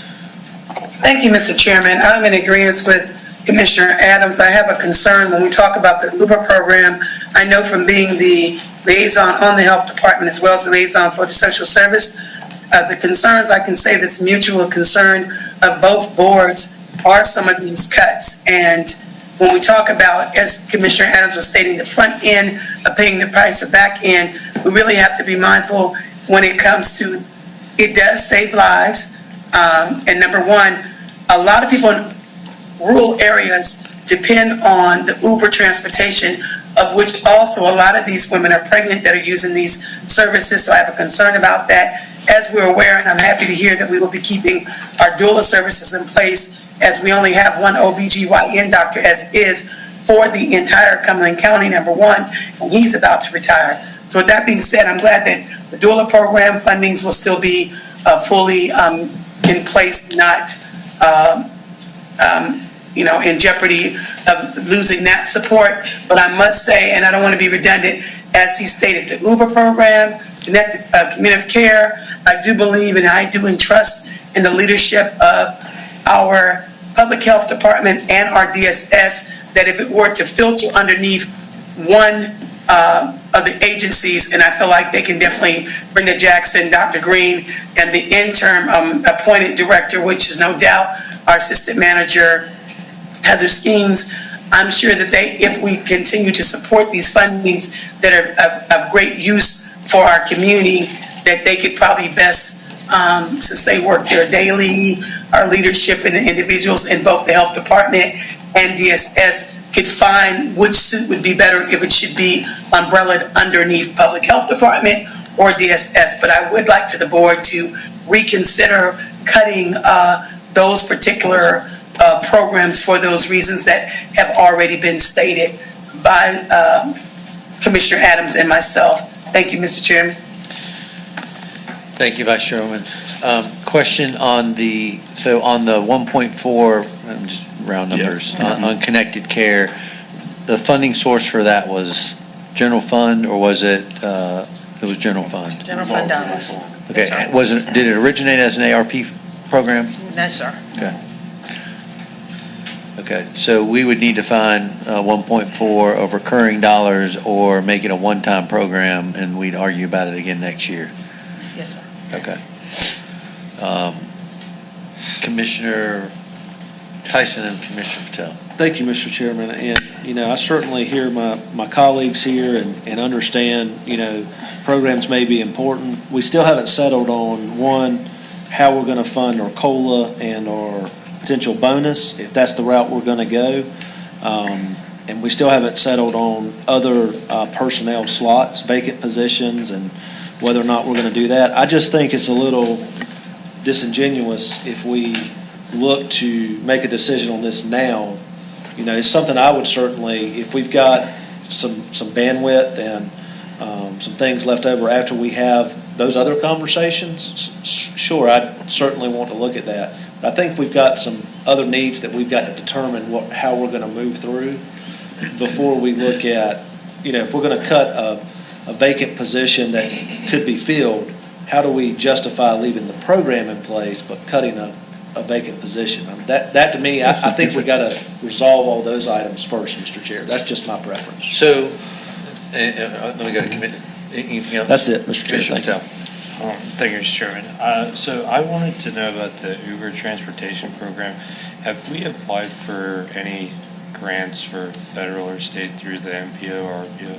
Yes, we have some grants, so we received the grants first, and then we requested additional Uber money because what we found was that the grants are limited but very successful in getting particularly our WIC customers to their WIC appointments. And so we requested additional county dollars, and I was looking for the amount of the federal funds, and if you'll give me a minute, if we come back to it, I can probably find that real quick. We can come back to it, Mr. Chairman. So, board, I think while we're kind of looking at that, kind of the thought is not to say no, but not to say total yes now. We kind of say, okay, we kind of go from no in the parking lot to yellow, and then on Monday we can keep coming through everything we need to fund, because making a decision around some of these that are important, we think the bigger picture is COLA and what are we doing with the positions. Commissioner Adams? Well, Mr. Chairman, I'm always about negotiating a little bit. That's why we're going to leave it there. Well, no, we can actually kind of make this decision. Is that, and I think your suggestion, if we did it as a one-time, we can do that because we're going to move it into one or two of these departments. Because I think if you move it over in the DSS, there's probably some federal and state funding that can go along with some of those positions over there. And that gives us an opportunity to be able to flush that out over this period of time. So, we can do those as all three of those programs as one-time dollars. And then you don't have to worry about those funds that you're cutting in terms of, or whatever we do on the reoccurring. And so we can go ahead and put that to bed today. I like to get my stuff kind of. So what I'm trying to do is I'm really going to make two lists. We've got one-time dollars and we've got recurring dollars, and then we can look at those totals, and then we can look at our staff to say, how do we make that balance? Do we have the capacity in one time? So I'm fine moving those things to the one time, and then as we begin to work through those, we may have to come back and cut some different things because we may not have capacity. So I think we can agree to where we want to put them and get a total list, but I think getting to a COLA number today, getting to a position number today, I'm fine moving those things to the one time just so we get a balanced list. But I think we've got to know the COLA number on one time and recurring, or COLA number on positions, so that, or a recurring number on positions, so that we can make some decisions on how we fund this. Well, leave it in the parking lot and leave it yellow. Yeah, that's kind of what I'm saying. So, but I think you're saying, Give up anything yet. I think That's you're a saying, possibility. I think you're saying, look at that as one time, potentially to keep it That's moving an this year, option. and then we can argue over it next year. Okay, so that's what we'll, an Commissioner Patel, option. you recognize. Thank you, Mr. Chairman. So I have a quick question for clarification on the Connected Care program for basically the 1.4 million that was removed from the budget. Was that with the vacancies accounted for, or was that just a fully funded amount? The vacancies were accounted for. Okay, I'm sorry, the vacancies were accounted for. thank you, sir. I have a question. Vice Chairman Jones, you're recognized. Thank you. I don't know if we're communicating well or not. I threw the text in there. Want to make sure that you can see my hand. My concern is this. I'm sorry, ma'am, I didn't see your hand, I'm sorry, and I was talking, I didn't see your text. Please go ahead, I'm sorry. We can't see your hand raised in here for some reason. I apologize. I'm not ignoring you at all. I can guarantee you that. Please go ahead. My concern is, and I would like for us to move forward, we're talking about COLA, I know that's important, but we're also talking about, less, I'm just going to be transparent because I get frustrated with this. We're talking about less than $60,000 for women to get back and forth. We know the situation is we all sit on the healthcare board, and to be quite frank, we're feeling very appalled by the fact that we would even have to try to maneuver. We pay consultants more than that. And I get very frustrated when we're talking about lives and healthcare, and that should be a no-brainer. Well, I don't have a problem putting it in the parking lot, but if we can't figure out a way, you mean to tell me less than $60,000 for a program for healthcare? I find that's an insult to the community that we serve, number one, because I'm going to keep it transparent. It shouldn't even be a going back and forth and, do we have to decide for less than $100,000? Not the way I see our budget going through. And to be quite frank, we spend more than on that, which respectfully for their jobs, but you guys know it, and I know it for consultants. But we're talking about, you all know the situation. We all sit on the healthcare. We all sit on the board of trustees. Nobody in this community is not aware of the fact what's going on when it comes to OBGYN, when it comes to women's healthcare and healthcare in general. So I'm going to have a real issue and problem, and I hope the community has a problem with it too. If you've got commissioners trying to decide, should we wait or not? And by the way, when we say it's nothing to argue about, when we say for a year to wait, 1 year is enough to save lives. It's worth it to me. $60,000. We're not even talking about $100,000. Lord knows the money I've seen that we spend on everything that for women to get back and forth to their doctor's appointments. I'm very appalled that even has to be. I'm glad we're having discussions, but we need to take this a lot more serious than we are. If we can't find a way, I entrust with our financial department, and I entrust in you all that represent this community, that surely a program that's helping women and children to get back to their doctor's appointment, we can make it or find a way. I don't know if it has to come out of ARP money or finding money for everything else, but I take health care very serious. Women's health care, and my own health care, women's health care, and everyone else's. So I'm going to challenge my counter colleagues, $60,000, surely we can find a way in the budget to make that happen. And while I'm at it, the other program that we just talked about, which is less than $200,000, anything to do with health care, we know our situation. We know this is it shouldn't even be about one over the other. We are quite aware that we are tier one, and we are quite aware of what is going on. So I have a lot of trust and confidence that our capable staff, because everybody's sitting up there, to include me, has wonderful health care, and I am very confident in the skills and abilities of this board, that surely it doesn't have to be one over the other, that they both can move forward with COLA and definitely health care for something that we're talking about that's less than $200,000. It is appalling. Thank you, Mr. Chairman. Thank you, Vice Chairman. And again, I'm sorry, I did not see your hand because I literally can't see it on the screen. So just text me. I don't even see it up. I can see I have contacts in. So it's not that. I just don't see the hand being raised anywhere. And you're not on the screen. So if you raise your hand. I'm not worried about the hand.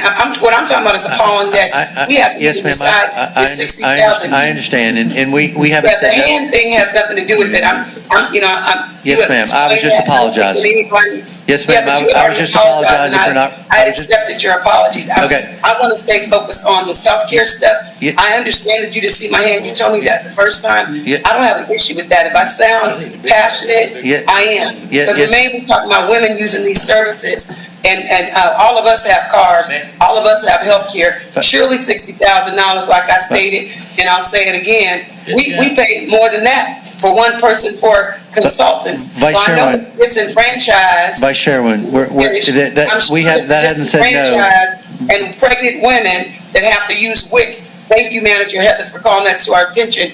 I'm sure that we can find a way or to find $60,000 and discuss it next year, because why should people have to wait when we know the serious issues of healthcare? We all serve on the Board of Trustees and the other programs too. There should be a way that we can find, it shouldn't be one over the other. I'm gonna keep it transparent, because I serve my community. As the last time I checked, that's what all of y'all up there to do. Thank you, Mr. Chair. Thank you, Vice Chairman. It hasn't gone anywhere. We haven't said no to that funding, so it's there. And we'll have a final discussion on all the items on Monday. Thank you. We'll go ahead and move forward on the next one. So, County Manager, just the COG funding, there was discussion around the funding for the Council of Government and how that was it looked different this year than previous years. So was there changes to that? It's another one. In the past, they have submitted what the programs are for. This year, because we went to Unigrant, everyone had to submit their items through the Unigrant program, and so it came through as community funding instead of an outside agency. How was it funded in years past? As an outside agency, Okay. but the Unigrant doesn't separate that anymore. But that's going to put it in our 1.4 pot. So we Yeah. need to set, so what's that total dollar amount for a COG? I was 371, someone check my numbers, please. I believe it's 371,000. 357.67. Okay. Thank you, Gaffney.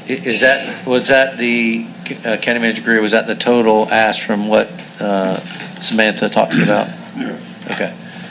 All right, and then the next one that wasn't on there, and I think it's the same issue, the HOPE program from FTCC, that was on their ask to us. Do you still have that document in front of you and that ask on the HOPE program? Yes, sir, I can find it right quick. that Yes, it was- was $500,000, And it was previously funded with ARPA dollars, ARP dollars. Okay. for freed up capacity. Okay. And that's been a program that. And I will say this, that's the reason why, when I was talking to the chief of staff, I said you may want to hold part of that 1.8 if that's the board's direction. So that's the reason why I asked him to kind of hold that $500,000 back at the pleasure of the board. And I guess when we're asking FTCC those questions, another question that I would say that we can get back, because I don't want to say burn rate, but their spend rate of that dollar amount over those years wasn't the total, because we had to they kind of spent it over 2 years versus 1 year. I'll refer 3 to years. Chief And Fowler was it on that. $500,000 over 3 years? It was 200,000. Okay, so we just need to. I'm sorry, it was 2 million, I'm sorry. Okay. All right, so $500,000 is the HOPE program ask, and that's the program that FTCC has briefed us on the transitional job retraining, et cetera, for. That is correct. Okay. All right, and then County Manager Greer, one other one, I know we got one in from the FSU Hub. What was the request there? $450,000. And that had been previously with the ARP dollars, correct? Correct. And again, I asked Chief Fowler just to hold that at the board's pleasure. What did we fund them previously? The freed up capacity. No, of it was 450? Yes. Okay, and we did it once. Okay. It was 250. 250. It was 250, and their ask this time is 450. Okay. Who's that? Hub, FSU Hub.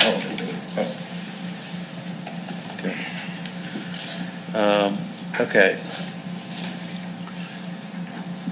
All right, well, let's go ahead and move to, I think I've removed most of the items from the list that I see, so we can move back to Whichever one you want to. positions, or which ones do you have up right now? I can go either way. We have we can go, Okay, we can we'll go talk COLA.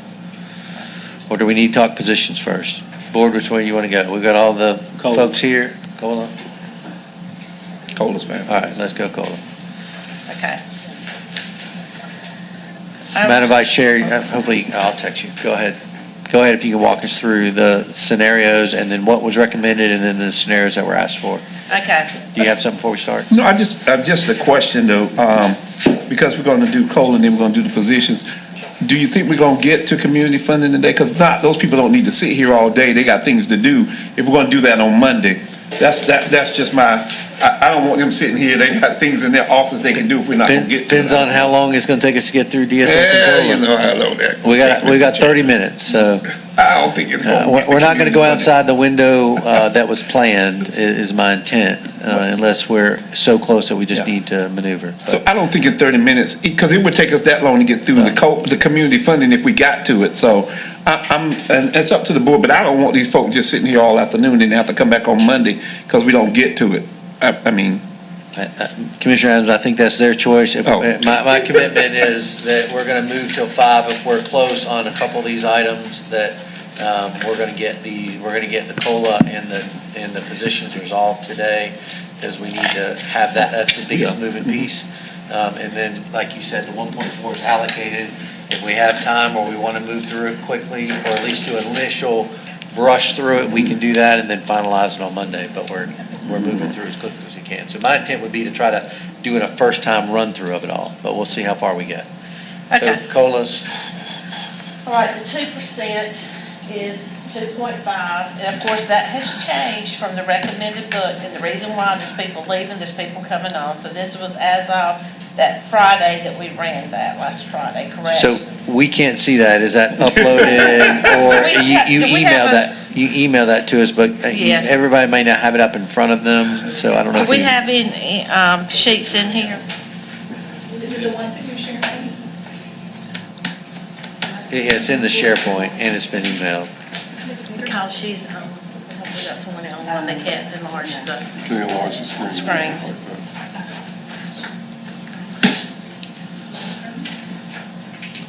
Do you want us to go make copies right quick, Chairman? Or email it. Can you email it? It's on the SharePoint. It's in the SharePoint. It's been SharePoint. emailed too, correct? Oh. Well, yes, sir. It was emailed also, Ashley, right? Is this the right one? Exactly. I said, that's not the right one, because we've updated. Is this the right one?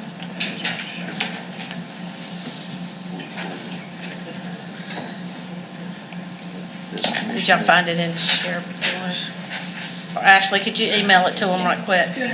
Okay, you're sending it? Okay. I do want to say this, though, while we're pausing for them to send it.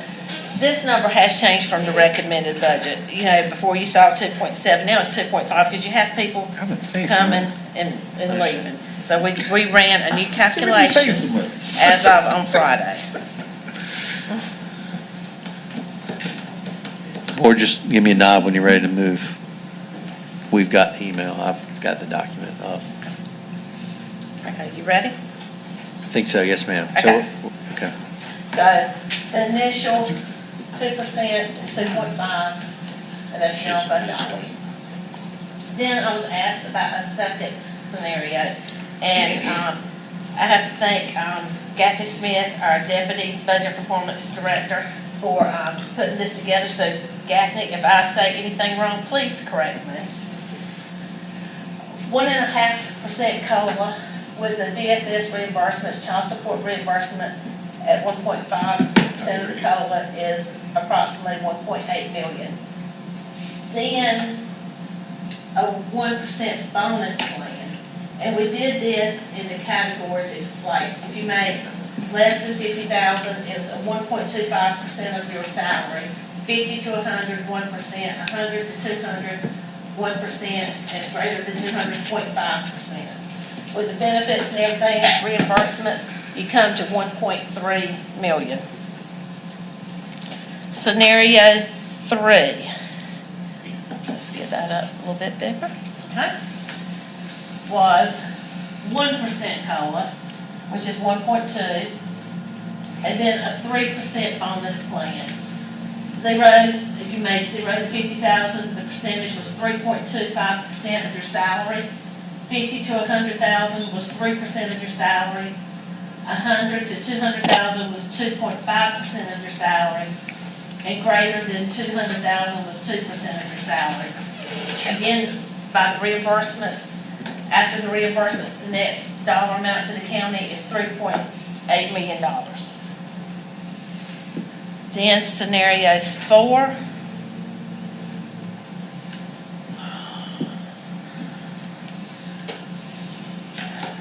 A 1% COLA against 1.2, 1% of the bonus plan, 0 to 5 is 1.25, the different percentages there. If you apply that, then you come down to the net county cost of 1.3.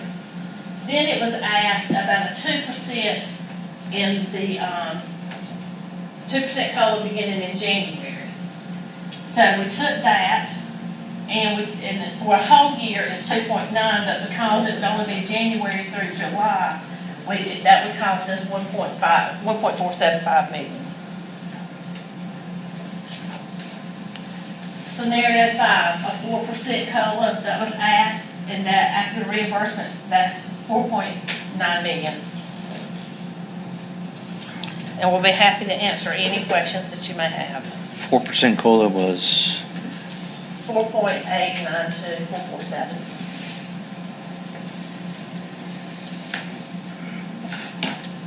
Commissioners, questions on these different, I believe these are all the scenarios that were asked for. So is there questions on these?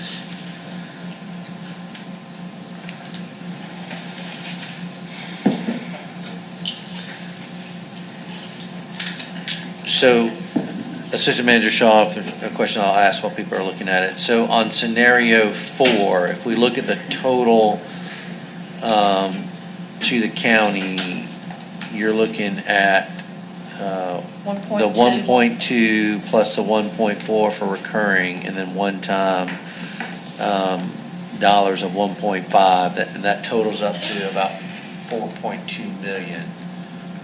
Yeah, my crowd can add that right quick. Yeah, I did it roughly, compared to the 4% COLA of 4.8. What'd you say, Gaffney? 4.1. Yeah, about 4.2. And then under the 3% bonus plan, 4.2. It's just a matter of bonus using availability of one-time dollars versus, and the staff recommendation was the 2%. 2% recurring dollars. So the difference between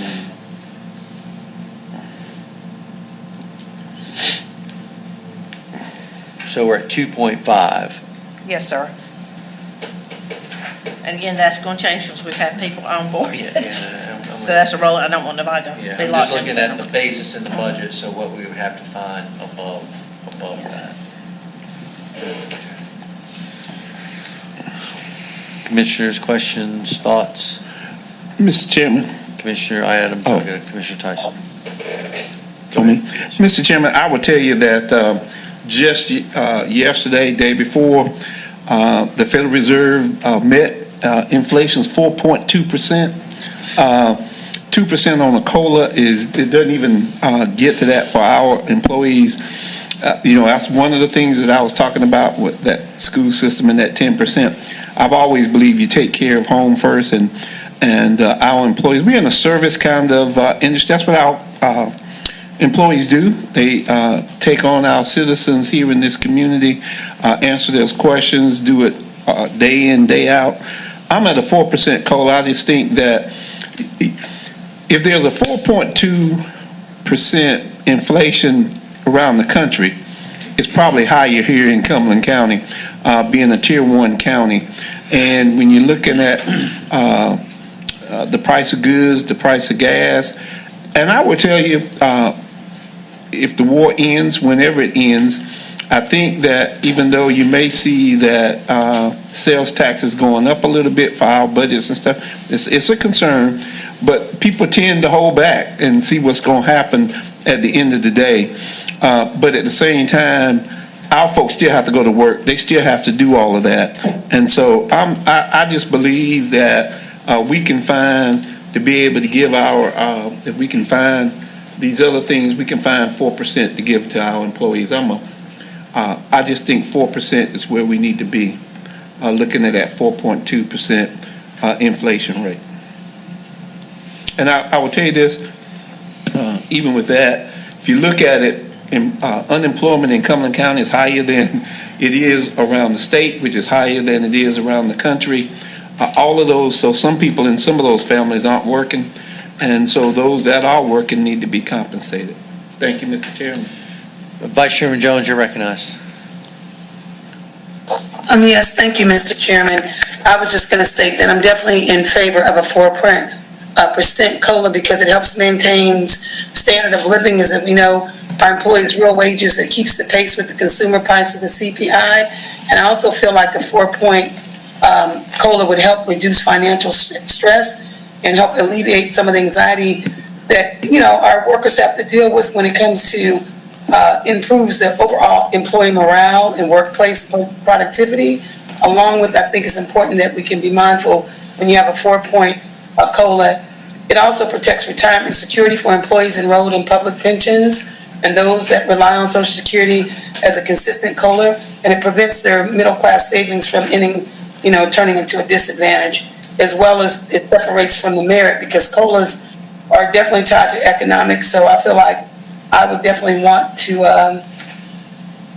have a 4-point for we have to take care of home for our employees. And then also it depends on, performance evaluations. I think that the morale would definitely go up when we take care of our own. They certainly take care of our community. So I'm definitely in favor of a 4-point COLA. Thank you, Mr. Chair. Thank you. Vice Chairman, I'm going to move to Commissioner Tyson and then Commissioner Patel. I'm sorry, real quick, the document you sent, did it have the 4% at the bottom? No, it didn't. No, that's what I'm looking for. But it's 2 point, that's what she said, 2.5. Yeah, but it was on yours. Yes, on hers. Number, please. 2.5. What? 2.5. Which one? 4 points, 4.892. It's 4.8. Let's just make sure we're looking at the same document you're looking at. That's not your fault. 4 million. Does somebody resend that to us? 4.8. Okay. Thank you. Hold on one second, y'all. So we just got emailed the one that has the 4% on the bottom. This is 4.89. Yeah, 4.89. 4.89, that's what Lynn had already. Yeah. Does everybody have it? It takes a while for mine to come through. Mr. Chair, while we're trying to get that. Well, I'm going to go back to Commissioner Tyson, and I'll go to Commissioner Fairclough. Thank you, Mr. Chairman, and certainly appreciate my colleagues' comments relating to inflation. Mr. Chairman, we know that government is also not immune to inflation. As we looked at and as we discussed at the last budget meeting, our expenditures are increasing twice as fast as our revenue is decreasing. And so, I had cautioned this board that, looking at that, we're in for some troubled waters, Mr. Chair. One of the other things that we really haven't discussed as it relates to this, but certainly as a benefit item, is the increase in our health care cost, as also as a burden on the budget. So we're looking at an over $2 million increase on our health care cost. So I know that, the state's looking at a potentially a 2.5, and Mr. Chairman, I think, your idea of, a base level with a one-time bonus, I think would be very smart, especially as we're looking at, those particular pressures. One thing I would ask that we could look at as an additional way to kind of go about this, we know that there's going to be some rising costs to our health care plan for out-of-pocket costs in terms of our premium that our employees are going to pay. I would like to know what that total dollar amount is, and if it would be an option that we could subsidize that to hold their health care cost constant as a potential bonus item to be included in this metric. Because I think that could be, the effect of that could also be something that could help as well, and it'd be something that we could look at as we're looking at the bonus and the baseline COLA, Mr. Chair. Thank you. Anything else? Commissioner Faircloth, you recognize. And I would add to what Commissioner Tyson just said, if you take part of the COLA as health care subsidy, that knocks off the Social Security tax and all that kind of stuff. I mean, it depends on what you're trying to get at, but so some combination of a COLA and a bonus, I think, is what is going to have to happen to get this thing balanced. But I'm for getting the employees all we can possibly do. I'm not ready to commit to a figure at this point. Commissioner Patel, you recognize. I do. I mean, I think it's undeniable that there are very real economic pressures, especially in our community. Just looking at the options, though, I think, personally, I would lean more towards a baseline COLA with a bonus, and I'm not sure if that's whether it's the COLA plus the bonus or the COLA plus the two bonuses, where it splits in January with the 2% in January.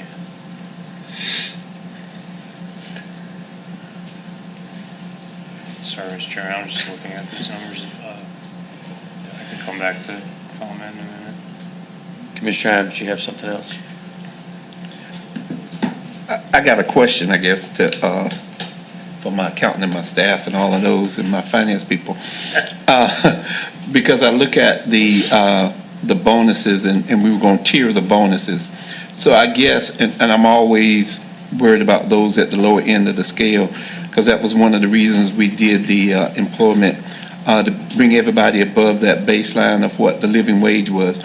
Is there, and you might not be able to do it, you might have to do it across the board, is there a tier part where we can do for upper management less on the COLA and like do the 4% and then at the high end, just like you're doing the bonuses less, and that brings you down in terms of that, Mr. Manager? Yes, you could. So another scenario, you could take the categories that the finance team, or excuse me, the budget team came up with and assign COLA per those categories. Yes. Is that what you're? Yeah, that's what I'm asking. Instead of doing a salary, instead of doing a percentage of their salary, just do a. No, I think what we're saying is we do it. Go ahead, County Manager. You still have the same it's still the same dollar categories, but you just say, let's say 0 to 50, they get 4. 50 to 100, they get a lower percentage, and you just move it down from 4 all the way down. Similar to the bonus plan, but it's actually their COLA. And those and Commissioner can change whatever. I don't. That's fine. I mean, I don't care. I'm all about taking care of the employees. So I don't. If we don't get it, we don't get it. But I think that those at the lower end, 4.2 hurts them worse than somebody at the higher end. And even as we're talking about the health insurance, that's a cost, and they're picking up that cost. And so if we could tier that and we can be within that, I would, County Manager, are we able to do it that way? Is the question. Yes. So we can create COLAs in each of the bands. Yes. So for your category of employees under 50K, they would get 4%, and then 2%, 3%, whatever we want to set. We can bring back a recommendation on Monday on that. I'll send it out before then if we get it. Yeah. Well, yeah, sure. we won't get you out here. Commissioner Tyson, you're recognized. Thank you, Mr. Chair, and I would be interested to see that and see what that comes out to be. I just want to make sure we're still going to get the information on the potential health care subsidy. We're not negating that. Yeah. I just wanted to make sure. Thank you, Mr. Chair. Okay, just so I have clear direction, because I'm tired. So, just like here, like 0 to 50, you'd like to see like starting at 4.2, and then go down. And that's a percentage of the salary, not a flat amount, I guess that's. Correct, what I'm it's a COLA. COLA. So it's a percent, however you figure the COLAs, but just in that band of employees, Okay. under 50K, 50K to 100K, 100K to 200K, 200K plus, Okay. would that be at a different level? Okay. So Now, then, let me ask one clarifying question. Would you like it to be the average 4%, or would you like the average 4.2%? Because we can do it either way. what's the 4.2? The 4.2 is based on inflation. We can do it either way. That number can bounce around. Yeah, that number can, Okay, we'll leave it at keep, 4. yeah, leave it at 4. But then we need to determine what those steps are. Yes. So 4, 3, 2, 1, or is it 4? We need to get Okay, 4. we'll make a good recommendation. Okay. All right. And and I'm not trying to complicate this thing, but I do complicate things. So even if you did, for the higher ones, they do 1%, you can do a small bonus, and that could take care of it with a one-time bonus for those a little bit higher, above that low level, but the next level, but, yeah. All right. We just need to take care of it. Okay, Commissioner Patel, you want to finish your line of question? My only thought, Mr. Chairman, was maybe for the first band of employees between 0 and 50,000, you could match the 4.2 for this year, but then standardize it after that. So 4.2. If inflation's 4, I would like to see both. If it's It might be 4, 3.6, it might be 5. Anything else? So we want to start at 4.2 then. Thank you. Commissioner Tyson? I guess my only question of that is, does that create any sort of compression on our pay scale? Because I know, in talking with the sheriff in the past, I know they had a similar incident over their department, looking at doing something similar, and it created some pay scale compression. So I just want to make sure we're not getting to that either. It shouldn't cause any compression. On a one-time bonus, it shouldn't. No, we're not talking about one-time bonuses. No, even on the COLAs. COLA, it should not cause compression because everybody's already been identified in their salary based on the salary plan and based on the current salary. And so it should average out, shouldn't create any COLA. But we'll look at that, but it should not. I got one last thing, Mr. Chairman, if you don't mind. Commissioner Adams. Because as you talk about the subsidy for the health insurance, everybody's not on health insurance. And so they wouldn't get the benefit of that. A lot of folk we have a whole lot of military people that work for the county who own their military insurance and not on ours. So everybody wouldn't get that. You see what I'm saying? We can still get it, but it wouldn't be across the board for everybody to get the same amount in terms of if you do that subsidy for those who didn't have a health insurance with us. You could offer them the bonus amount different. Yeah.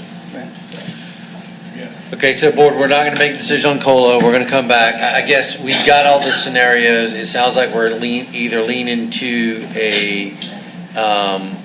we got 3 scenarios to really boil it down to. You got the standard 4% COLA.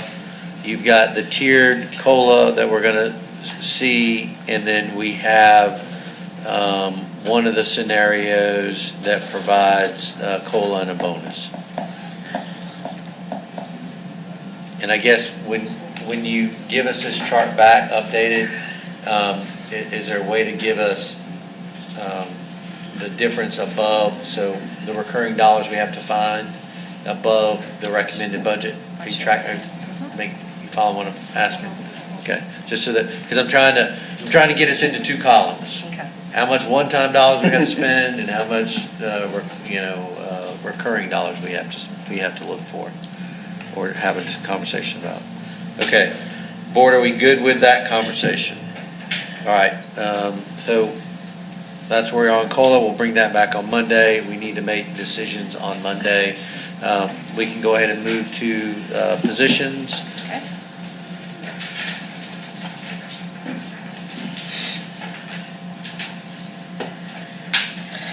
At the board's direction, you had asked us to look at what the reimbursement amounts would be for the 61 abolished positions and 41 unfunded positions, and we have this information for you. for the 41 unfunded positions. After the federal and state reimbursements, the county dollars would be 1.5 million, a little over 1.5 million. For the 61 abolished positions, it would be 2.1, and for a total, it would be 3.695. Now, when I was talking to the DSS business officer, I had asked her if, this is on the current reimbursement rate. It is not on the one that will begin in October. I asked her if she could give us that, and there's too many anomalies that her and I think the consultant through the state, they could not give us that figure yet. Do we have that? Do they have this? Can you please email it to them? Sorry. I'm sorry. It's hard, Yeah. I can see it, but I know we're trying to move through it. I can't see.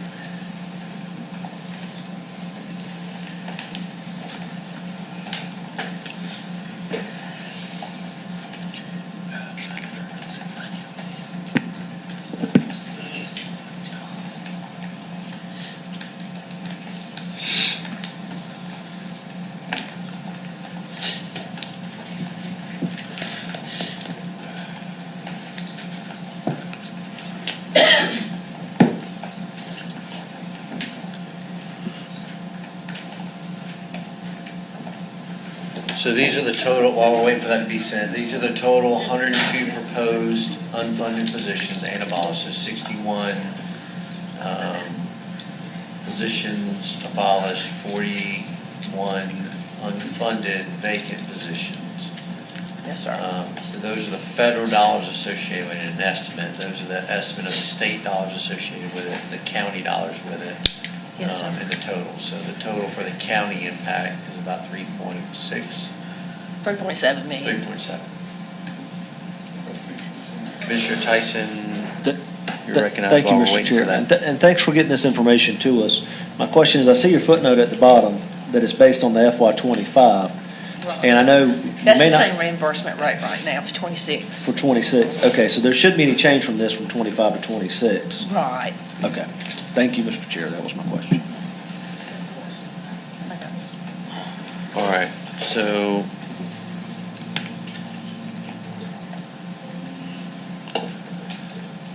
let me see. Vice Chairman Jones, you're recognized.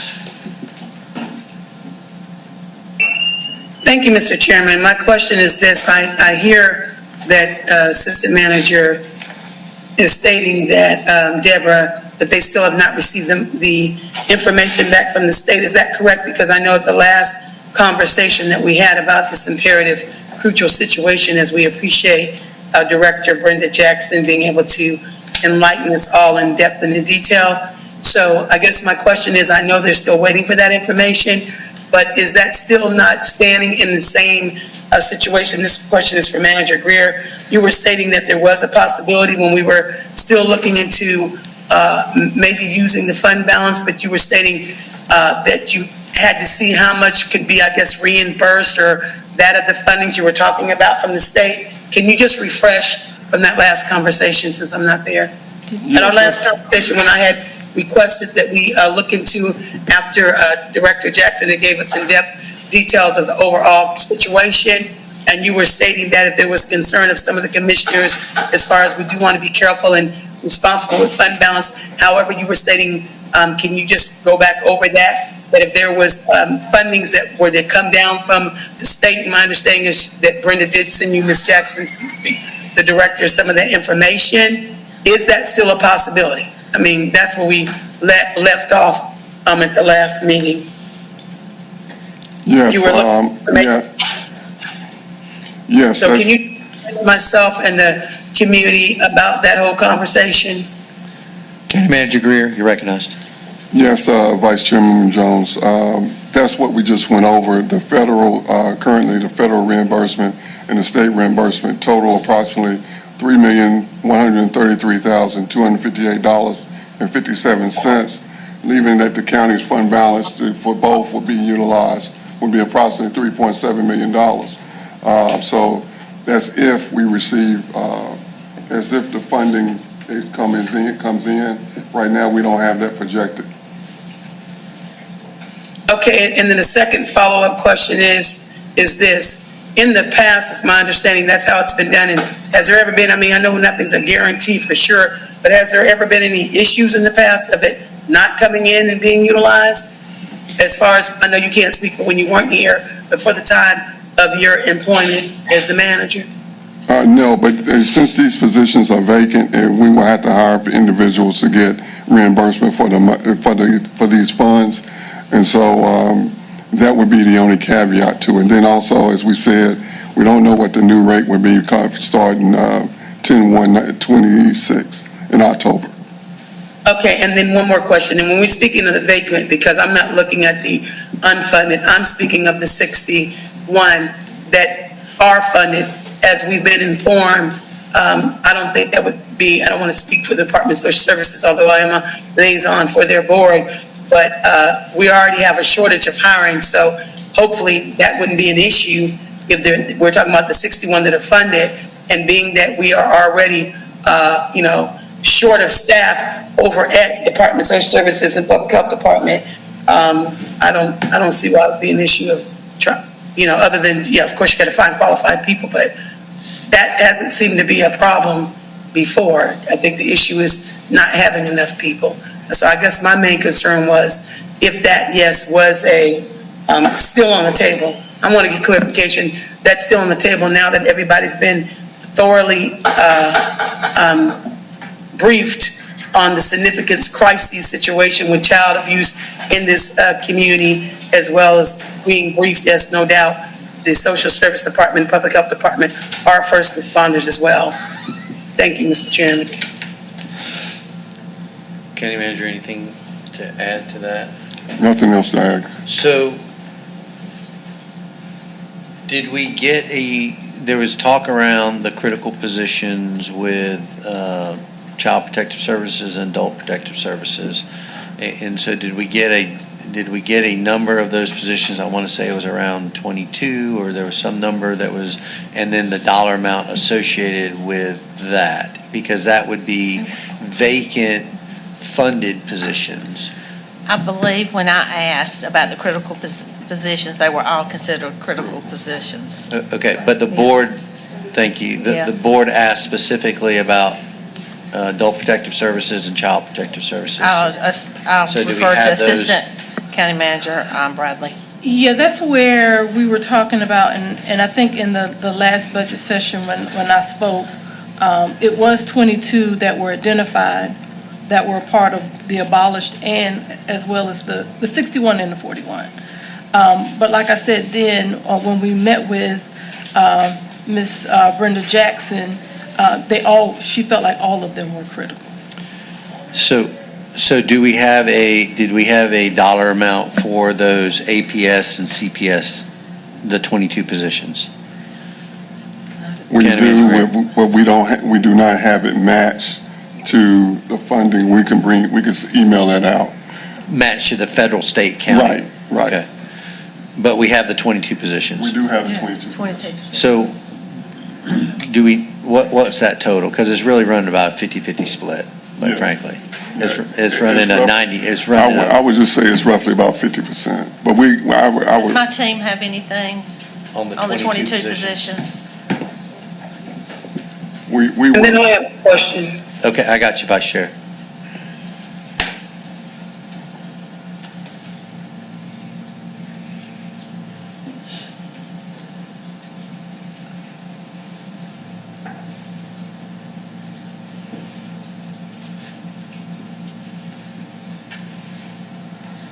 While they're looking for that, we can come back. I'm sorry, County Manager Greer. Let us email it because we have it for 61 and 41. We can match those up and give you, and email it to you, so you can have the precise dollar amount. I wouldn't want to try to guess that right now. But we're looking at those 20, what the board had talked about, critical positions of APS and CPS. Do you have those, Kathy? I do, from what Taquana had said, the 22 positions would be 1.9 million. That includes salary and benefits. And that's total, including federal and state.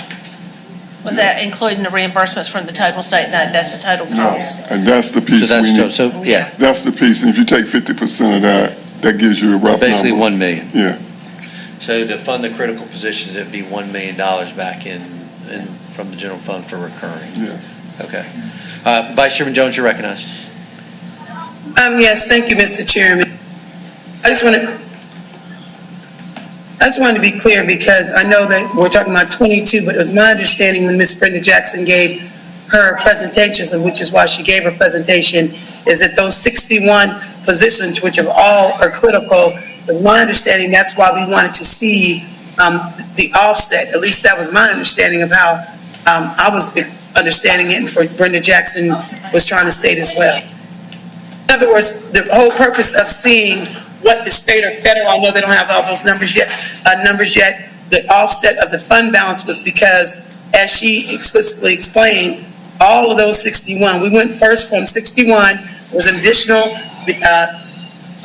41, which was 102, some were funded, one were not. So it was my understanding not to cut those 61 because they're all critical, which is why we were supposed to be looking into how could we use fund balance of which we've used before in the past. Not 22, but the only way to keep those 61, that was my understanding of it, is if we were to use fund balance like we have before and then get that reimbursement of which he just discussed. Because all 61 positions were critical, which is what it was my understanding that she was explaining to you all and why. Not only Child Protective Services, also adult services, but also that of SNAP with the situation with the big beautiful bill and how the caseworkers, and as she shared, assistant social workers, I don't want to put words in her mouth, she's probably there to probably say it better than me, but that was my understanding, which is why the board was saying, hey, can you find out if we can use fund balance as we have before, and then we were going to look into then how could it more or less, because there were concerns about how much fund balance was used, and that's when the manager was saying it would be offset, reimbursed from the state money. The whole purpose of looking into that and then making sure that the commissioners, if we were concerned about in the future, as we were stating, that was the whole purpose of asking about the fund balance so that those 61, not just 22, would not have to be cut. That was my understanding, that that's the only way that that could happen, is that there was a reimbursement from the state so that those 61 critical positions that she stated wouldn't have to be done. And then if we were to get that money from the state, then that would reassure or the comfortability for commissioners that had a concern about fund balance not being used. Not 22, but 61. That was my understanding. Yes, ma'am. Yes, ma'am, and that information's been presented today. I was just asking the question around the 22 because that was another question the board had asked. So the total 102 positions, it would take, and keep me straight, County Manager, it would take about $3.7 million that we would need to fund to leave those positions as vacant, all 102 as vacant funded positions based on the match that we would get from the county, from the federal and state. The county's share of that, the county's share of that is 3.7. So that would be what we'd have to find in recurring dollars, either cut somewhere else or use to your point, use fund balance to do that. Okay, yeah, I want to make that clear because that's why I was asking about, so we wouldn't have to go look elsewhere since that seems to be a mechanism. Fund balance, is what I thought that we were looking in, inquiring that we do use since that's been an effective merit in the past, and since there seems to be a concern, which it is, that we wanted to try not to cut these first responder jobs since we are tier 1 and we got these serious issues going on, not just with, as Brenda had already stated, all 61 of those positions. It's not just that of adult services, although that's at the top of the list with child abuse, but just those supporting areas. I don't want to be redundant, that she broke down and explained and even with SNAP, because things have changed from the higher level because of the big bill. So, I mean, I'm hoping we would consider using fund balance. That seems to be the most effective way without having to take cuts other places, and just being transparent, since we have used fund balance before and it didn't interrupt anything, and we do use that for emergencies. And I do find this to be a crucial emergency time for Cumberland County, with the situation being as it is, as it's already been, I don't want to be redundant, explained.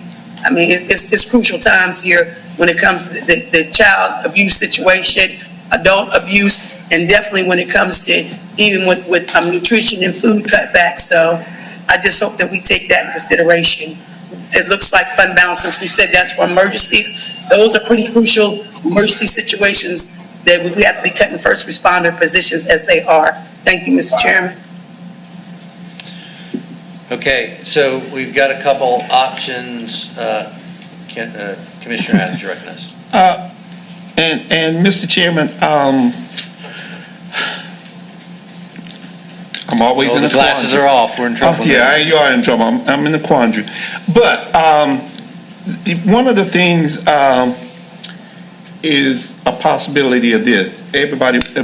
I know everybody wants all the positions. I wanted everything that I wanted, and hopefully I get it, but we may not. But one way to do this, I think, is to fund the 41 positions, unfund the 61, but use one-time money to do retention and bonuses to be able to fill those 41 slots that we have. We can't fill 100 and some slots between now probably and the next budget season anyway, but we can't handicap the director in terms of filling these positions.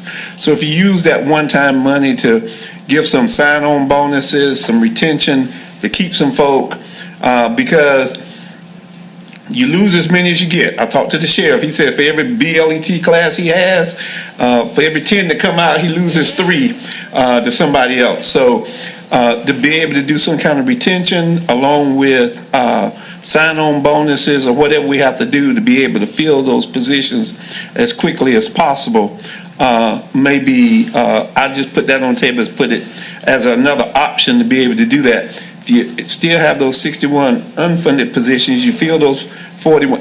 And here's, I guess one of the problems I have is when we talk about positions, I don't know how we get to a cost, because this has kept me up at night, because if you talk about 41 positions, I don't know which 41 you're talking about. So it could be the high 41, the low 41, the medium 41 to get to the dollar amount. So I don't understand that part. I guess that's what you do on a daily basis. But we have to fill those positions, and I think filling the positions with retention money and bonus money is as important as having positions that are empty, if that makes any sense. Okay, and I know we have Director Jackson here, and so we can ask some questions of her if we need to. Director Jackson, if you're willing. Okay, thank you, ma'am. So quick question, then I'll go to Commissioner Patel. To Commissioner Adams' point, we had identified 41, instead of being vacant, unfunded, vacant funded, that $41 amount, to fund those 41 positions was what amount? There, that's It'd one be of 2.6. Okay, gotcha. 2.6. Okay. And then the other question, and we can ask Director Jackson if we don't have, we talked about a recruitment and retention plan that they had previously. Did we get a copy of that? Do we have a copy of that? We do, but we didn't provide it because we're dealing with this right here. I didn't know that was direction of the board, and that was my fault. I apologize. I did not know that was direction of the board. I just went with the 41. Yeah. No, I was just seeing if we had the previous plan they put in place. So if we put together a pool, when we did this for the sheriff, if we did a pool of X amount of dollars for retention, X amount of dollars for recruitment, create a pool, and then they created the, Yeah, we would have to make it similar to that, but they provided a recommendation. It costs $2.2 million. for the retention and recruitment bonus, Yes, 2.7. 2.2. I'll check the number, but offhand, it was $2.2 million. Okay, go to Commissioner Patel, and then I will ask Ms. Jackson to come forward. Thank you, Mr. Chairman, and kind of leaning on Commissioner Adams here, looking at a way to maybe target and fill some of these positions, whether and use tools like bonuses and retention bonuses, but a way to maybe filter some of these to his point, to Commissioner Adams' point, there's only so many we could potentially really fill in a year by next fiscal year. There's a few positions, more than a few to be quite frank, that have been a few thousand days vacant, a few hundred days vacant. I mean, more than a couple of years. So I don't know if that's if we can get some explanation for that. And then the time limited position, what does that mean? Is that kind of a contracted position or? Yes. Yes. So those will come to term. The time limited position, and correct me, Director Jackson, if I'm wrong, they put them in a time limited position to do the training and stuff, and then at the end, they usually move them to a regular full-time position if that's available. Is that correct? Yes, that's correct. Went off my head, went off my memory. And Commissioner Adams, to your point, on the second tab, there is a list of the positions. I've seen. I didn't, okay. I mean, I did, yeah. Okay. Mm-hmm. I saw that now. So, Commissioner Patel, anything else? So I think, Mr. Chairman, if there's some guidance there, it'd be able to help kind of narrow where where our focus could be to help fill some of these positions and keep them full. I think the recruitment and retention, and I want to get Ms. Jackson, Director Jackson up to kind of just walk through her plan so we hear her words, but I want to make sure I clear any questions before we do that. Commissioner Tyson. One question, Mr. Chairman. I look, and it may be in the recommended document, and I'm sorry if it is, I missed it. How many, if we follow the manager's plan, I'm not saying we are, how many vacant positions would be left? 35. Gaffney, do you have that number? How many positions? I know we were leaving, I think it was like 42 positions that would be left. And then we had asked at the last budget workshop, Mr. Chairman, about the average attrition rate over the last 3 fiscal years. Yeah. I don't think we got that. I apologize. Did we send that? Okay. I know that these have been vacant approximately 2 to 3 years, am I correct? No, okay. One thing we did say on that is the discussion also moved to that when we start looking at the comp planning and case study or load for DSS, that would be part of that. Yes. So versus coming back in this discussion, because I think the follow-on discussion of this is what we've clearly heard and what we understand is there's a caseload issue, there's a comp issue, and so the way the board, we can't address it in the budget cycle, but we can look to move it to get a proper study done and a caseload study done, so then we can look at reclassification and then additional dollars associated with that. I think that was the conversation we had last time around that. And I guess that's my question, Mr. Chair. If we're looking at a recruitment retention program, I thought that program was coming with that, was my understanding. Is it going to come outside of that process? I think that was a discussion or just a recommendation kind of put out there today as we look at if we fund the 41 positions and the vacant funded positions, then we should probably have some recruitment potentially or retention, and the retention holds our people while we're trying to get to the caseload study, because you have individuals. I think the thought is we use those dollars to help recruit those 41, hold the people that we have while we're looking at this comp study. But I think, I don't want to put words in Commissioner Adams' mouth, but I think that's why you would throw it in there. In my opinion, that would be why I would throw it, if we looked at it to throw it in now, that would be why I would throw it in now. I think when we get a caseload study and comp study back, hopefully the tactics from that may say you need to be here and you need to have a recruitment pool of this and retention pool of that. Hopefully that would be part of that, whatever study comes back in my mind, but. So, Mr. Chair, if we could, with the vacancies that would be proposed left, because we don't have any information on those that I've seen, on the vacancies that would be left. The 42 that are left. That's correct. So you'd like a list of the 42 positions that are left? S- And the same information like you gave us here. Yeah. How long it's been vacant, Okay. you know, what is the breakdown on that? Which category is that position in? Because I know that what I'm hearing is that there's some. Yeah. So we look at the same list we have for the 102, we get the additional 42 that are left, vacant and funded. Right. That's correct. Yes, sir. Thank you, Mr. All Chair. right, Board, I'd like just, Ms. Jackson's been here, Director Jackson's been here. If you can just, and I'm trying to get us out of here by 5:30, or close to it. It was 5 o'clock. It was 5 o'clock, but y'all started DSS, you started the position, we got to get through it. So Director, if you can just give us the, top level on your recommendation, which sounds like it's the 102, and what you would do with that, please, ma'am. Thank you for being here. Good afternoon, Commissioners. Thank you for this opportunity. I think we got to backtrack a little bit. So the 61 positions that were initially proposed in the manager's budget to be abolished, when we were asked to cut the $4.2 million and it came up to the 61 positions, we looked at that time, we were given a specific budget org, which is 4365. And so the majority of those positions in that org is income maintenance and social work positions. And so we have some positions, yes, we have some positions that's been vacant 2,000 days, but they're group home. We were told not to touch those positions, so they're not on this list. So the list that you're going to get, some positions that have been vacant for a long time are not on the list because they're in a different org. So you may see a position that's open for 1,000, like the group home. It's non-general fund, so they're group home, they're cottage parents. So the positions that we put on the 61 list, we try to target all the positions that we had that had been vacant for 6 months or longer.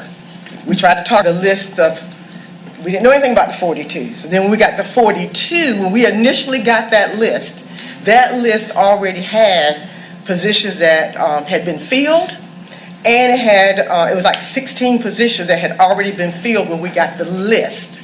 So some of the positions on the 42 list had only been vacant less than 30 days. So then we had to swap out positions. So this list is not solely based on the number of days a position has been vacant, because we've gotten 2 different lists. And so we've had to swap out positions for that. So the 16 that were filled that we received, we had to swap out vacant positions. And so that's how we got to the 102. So now this has turned into a little bit of, for lack of a better word, spaghetti. It's gotten a little mixed up. And so, yeah. So we proposed on the 61, because that's what we were working with at first, was the 61. We proposed to abolish 27 to include those time-limited positions that you just talked about, and some of the positions with Medicaid expansion that we received. So we proposed to abolish 27, right? And then we asked that, I think it was 17, to be reinstated because they were critical to Child Protective Services. And then we asked for 22 to be funded but frozen. So that was the 61. After we did that, we found out about the 42. And so the 42 to be unfunded. So that's how we got to that 102 number. So this has been unfortunately, a moving target for the last 2 or 3 weeks that we've been trying to figure out. So, Director Jackson, if I can ask, do you have a plan, do you have a recommendation against is it 41 or 42? 41. 41. 41. That's So do you have a, yeah, you Sorry. spaghetti. We're all hungry. So you gave us your so on the 61, you said abolish 27, fund 17, they'll be vacant, fund 22, but we'll freeze them. With the 41, is there a recommendation against that 41 as well? Well, for the 41, we would like to have all of them funded because we did not know about the 41. But so now that you know about it, did you look at it and do you have a recommendation against that based on looking at the positions like you did? I would request that they be funded because again, we're 800 employees. On average, even prior to COVID, we averaged about 75. When you want to talk about attrition, we average about 75 vacancies before COVID. We are pretty much at 100, 120 positions. We're pretty much at our normal vacancy rate. And so, when you start getting down to 25 positions, that's all you have in your coffer to recruit from. That's very difficult. And so we would ask that the 41 be funded and that you accept our recommendation for the 61. So vacant funded, not vacant funded and frozen. Yeah, vacant funded. Vacant funded. Talking about the 41, right? Let's make sure we're talking about the right number, the 41. Yeah, so I'm clear in I'm just trying to make sure, and this is good. I really appreciate you being here, Director Jackson. So the 61, your recommendation on that is 20. You'd eliminate 27 positions. You'd want us to. They're vacant. All these are vacant. So vacant funded positions would be 17. Vacant funded, but we freeze them, which is I guess another category would be 22. And then with the additional 41 that was discussed, you would want them vacant because they're all vacant and funded. So you would have 40. You would have 58 vacant funded positions if you combine those two. If I did and I'm not a social worker, don't do math well. Okay, the 102, if I figured this out right, I don't know if I did it because I don't do math well off the cuff. So if we put in the 102 together, so we're talking 27 we asked to abolish, right? Right. And then we had 17 that we asked to be reinstated of that 61, plus the 41 unfunded. I got a total of, if I can do math right, is that 58 that would be funded vacant, right. Is that right? Yeah, 58. And then 22 then, is that right, left to be funded but freeze? Is that right? Funded but frozen. So those are basically unfunded positions. Well, no, they're funded but freeze. So you got to find money for it. Yeah. So, County Manager, in your world, funded freeze means, what does that mean to us? You can't spend the money. So then for DSS to be able to fund, if they hired somebody, how do they unfreeze one of those positions? It comes back to the board? It would have to come back to the board. Okay, all right. Me and Deborah, we're powwowing here. Okay. All right. Director Jackson, if you will, take some questions from the board. We were actually negotiating. We're here talking to negotiate a little bit. All right, great. See what happens when we all come together. Yeah. Commissioner Patel. I've got a question, Mr. Chairman, for the county manager. So, sir, can you walk us through what's vacant, funded, or frozen, rather? How does that objectively work? Right now, we recommended 61, to abolish 61 positions, unfunded 41, and left approximately 45, 102, 43 positions that will be funded. But if they're funded and frozen, what is that? Well, those positions are funded, so they don't need to be frozen. Right. We're talking about 102 vacant positions, so, whatever the board's pleasure is on that, I'll make the difference. We left them approximately 45 positions, so, like I said, whatever the board's pleasure is on that, I will make it happen. So just to follow up on that, okay. Yes. So in our discussions, a funded frozen position is basically a vacant funded position. Yes. Okay, gotcha. That you got the fund, yeah. From our standpoint, we got to fund it. Let me go to Vice Chairman Jones. She has a question. Vice Chairman Jones. Yes, thank you, Mr. Chairman, and thank you, Brenda Jackson, for explaining everything to everyone. We appreciate your team and you. My question is, since she has explained her recommendation, this message is for Manager Greer in regards to, since she's explained how she's abolished some positions. When you're talking again, I'm going to go back to the fund balance, and I'm going to go back to that of the reimbursement from the state. How would that play into the recommendation of which we've just heard from her? That's my question. We've had a conversation earlier about fund balance, then we had the conversation about that of what can be reimbursed from the state, and now that we've heard her position on what her recommendation is, how would that state money that we were discussing, reimbursement, and that of the fund balance play into that of the, if we were to go with the recommendation she just made with those numbers that have been discussed? How can you lay out for us, the board, what that would look like money-wise, since she has now provided her recommendation, and you have also stated to us that it is a option for fund balance. So what would that look like money-wise, number one, now that we've heard her lay out what her recommendation is? And number two, possibility, what would that look like if the state were to do reimbursement, now that we're putting all the pieces together? Thank you, Mr. Chairman. We would have to go back and calculate and email it out, because we have to match up the positions based on the funding. Match up the funding based on the position. I'm sorry. Vice Chairman, is that, so we're going to have, the staff's going to have to match those dollars up so that we, like we just did for these 102, they've just got to match them up. Okay, yeah, that's what I was wondering. So the process would be, we'll go back, match it up, and then we can get the exact amount of what would cost what. Yes, Just ma'am. wanted to, for the public's eye, I wanted to make sure I was clear. That was going to be my understanding, but I wanted to make sure for myself that I was correct in how I was understanding that, and for the listening audience. Thank you, Mr. Chairman, and thank you, Manager Greer and Ms. Jackson. Thank you all. Thank you, Vice Chairman. Commissioner Tyson, I'll go to Commissioner Faircloth. Thank you, Mr. Chairman, and thank you, Director Jackson, for being here. A little confused, Mr. Chairman, so I just want to make sure I understand.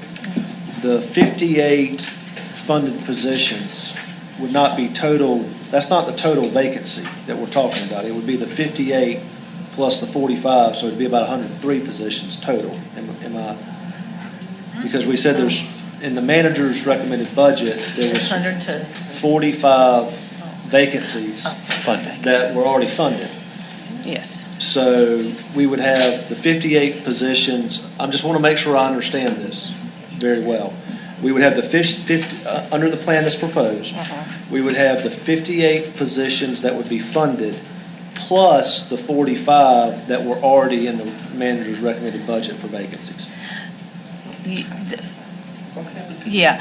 I'm looking at my staff for that because I do believe that is correct unless somebody has left or somebody has hired since the county manager's Correct. recommended budget. Correct. Yeah. Okay. Let's just work off the numbers that we, Yeah. Okay. That we have. That we Okay. have. So then I guess my question is, of the 45 that's left, is there any recommendation from the director on those other 45 positions? See, I was going to try to clarify. I think I think the question is of those 45 that are fully funded in the budget, do you have a recommendation on those? Would you keep those fully funded, or would you make them vacant, a different category, a vacant unfunded position based on the positions that are left? I would just recommend that they stay fully funded. Oh, Mr. Chairman, I apologize. I just wanted to get Director Jackson's, so I understand the manager's recommendation. We've got it. Yeah. I just wanted to understand from Director Jackson if she had any recommendation for the 45 positions that the manager had already recommended to fund. So those 45 positions are actually being recruited for. We have had a hiring freeze, per the request, we've had a hiring freeze for the last 3 weeks waiting for this to be resolved. So we already have individuals already recommended, going through the background check, reference checks, but we haven't officially made an offer. So those positions, we actively recruit all the time. And so those positions are in the process of being actually recruited for. However, we can't do a offer because we've been asked to freeze hiring until after the budget is approved. There's just too much movement going around for us to keep up with. Okay. I think the county manager. had County something. Manager Greer, and then I'm going to go back to Commissioner Fairclough. Based on what the budget is, I don't have any problem with them moving forward with the 45. I just wanted to make sure that we had this conversation. So since we've had this conversation, then go ahead and move on with the 45. I wouldn't hold that up because that's probably budgeted in the part of the recommended budget. Commissioner Fairclough. I just have a general comment. I think this board is getting so far beyond its scope as a policy-making body that we're creating all the spaghetti up here, I think. And, and what I'm hoping is that we can get back to letting the managers manage it.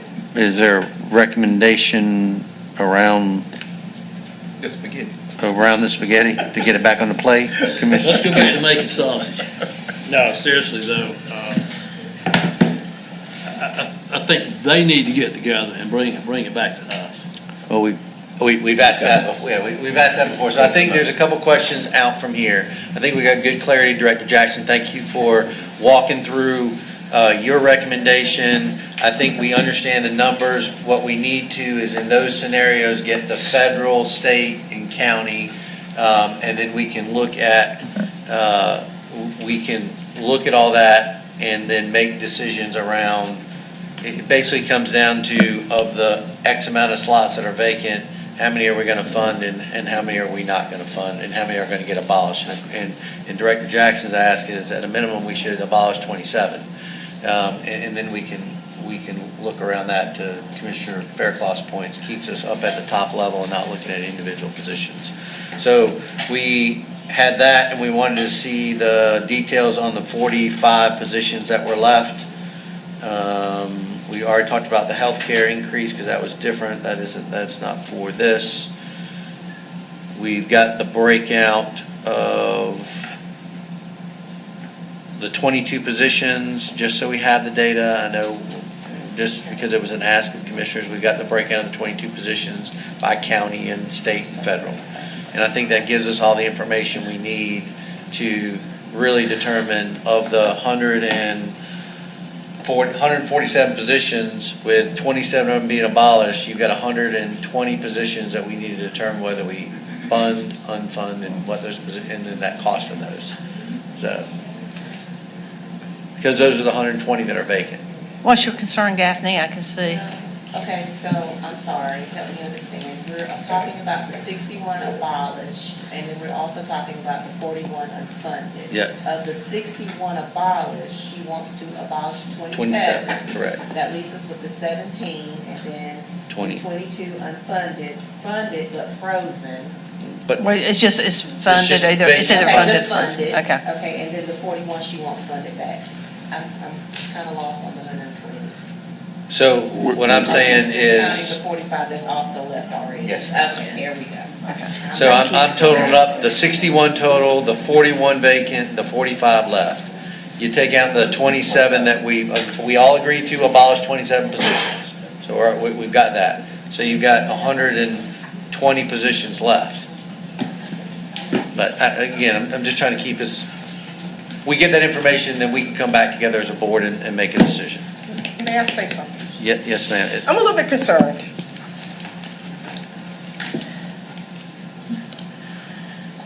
We started out on May 21st with 61 positions.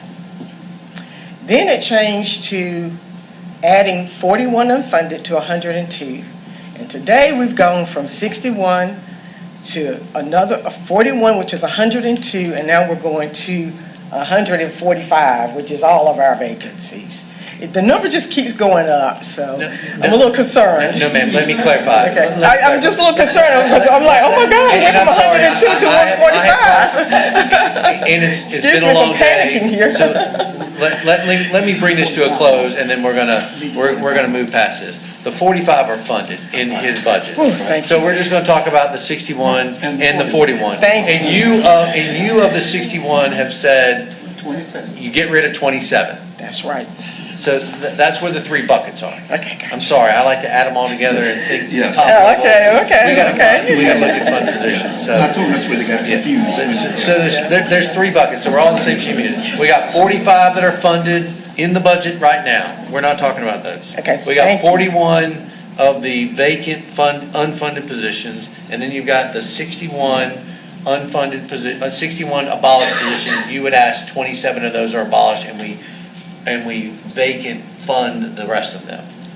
Got it. Okay. Thank you. Staff, do you have the, Assistant Manager Shaw, you have the information we need for? Yes, ma'am. Thank you, Director Jackson. Sorry if I was confusing. The information we want back. Yes, my staff has wrote it down. And if we can get that back, sometime even this weekend or early Monday, so we come in Monday. Yeah. When we come in Monday, board, we need to finalize COLA, we need to finalize DSS positioning, and we need to finalize community support. About three. Community support, and the rest of the parking lot items. So what I'm gonna try to do is on Monday, I'm also gonna try to give us a kind of a working list of what we've got in one time versus what we've got in recurring. I will try to have this stuff to the board by Saturday, so please, if y'all will check your email, if you have any additional questions, I will be checking my email over the weekend along with my staff. Thank you. You're very welcome. All right, Commissioners, anything else we need? So we know what we're looking at for next time. Commissioners, are there any due outs from us, not parking lot items, but requests, RFIs, requests for information that we have not gotten? And looking at my list, I believe the staff has cleared that list very aggressively, I may add, so thank you. You're very welcome. Board, going once, going twice. So I'm gonna say all RFIs are out. I will send you the updated parking lot list that I have, and I will send it to the staff, and I will confer on the parking lot issue to make sure we're in sync, and we'll send it out to staff. And then on Monday, like I said, we'll finish the COLA, finish the parking lot, identify DSS, and look at the community funding. We good? We good? Any alibis? Concerns? All right. Hearing nothing else, I will ask for a motion to adjourn. Commissioner Fairclough. Motion adjourned. Second. We've got a motion to adjourn. It's been properly seconded. All in favor, raise your right hand. Bye. Who seconded? Oh, don't matter. Just pick one. We're That's adjourned. the time.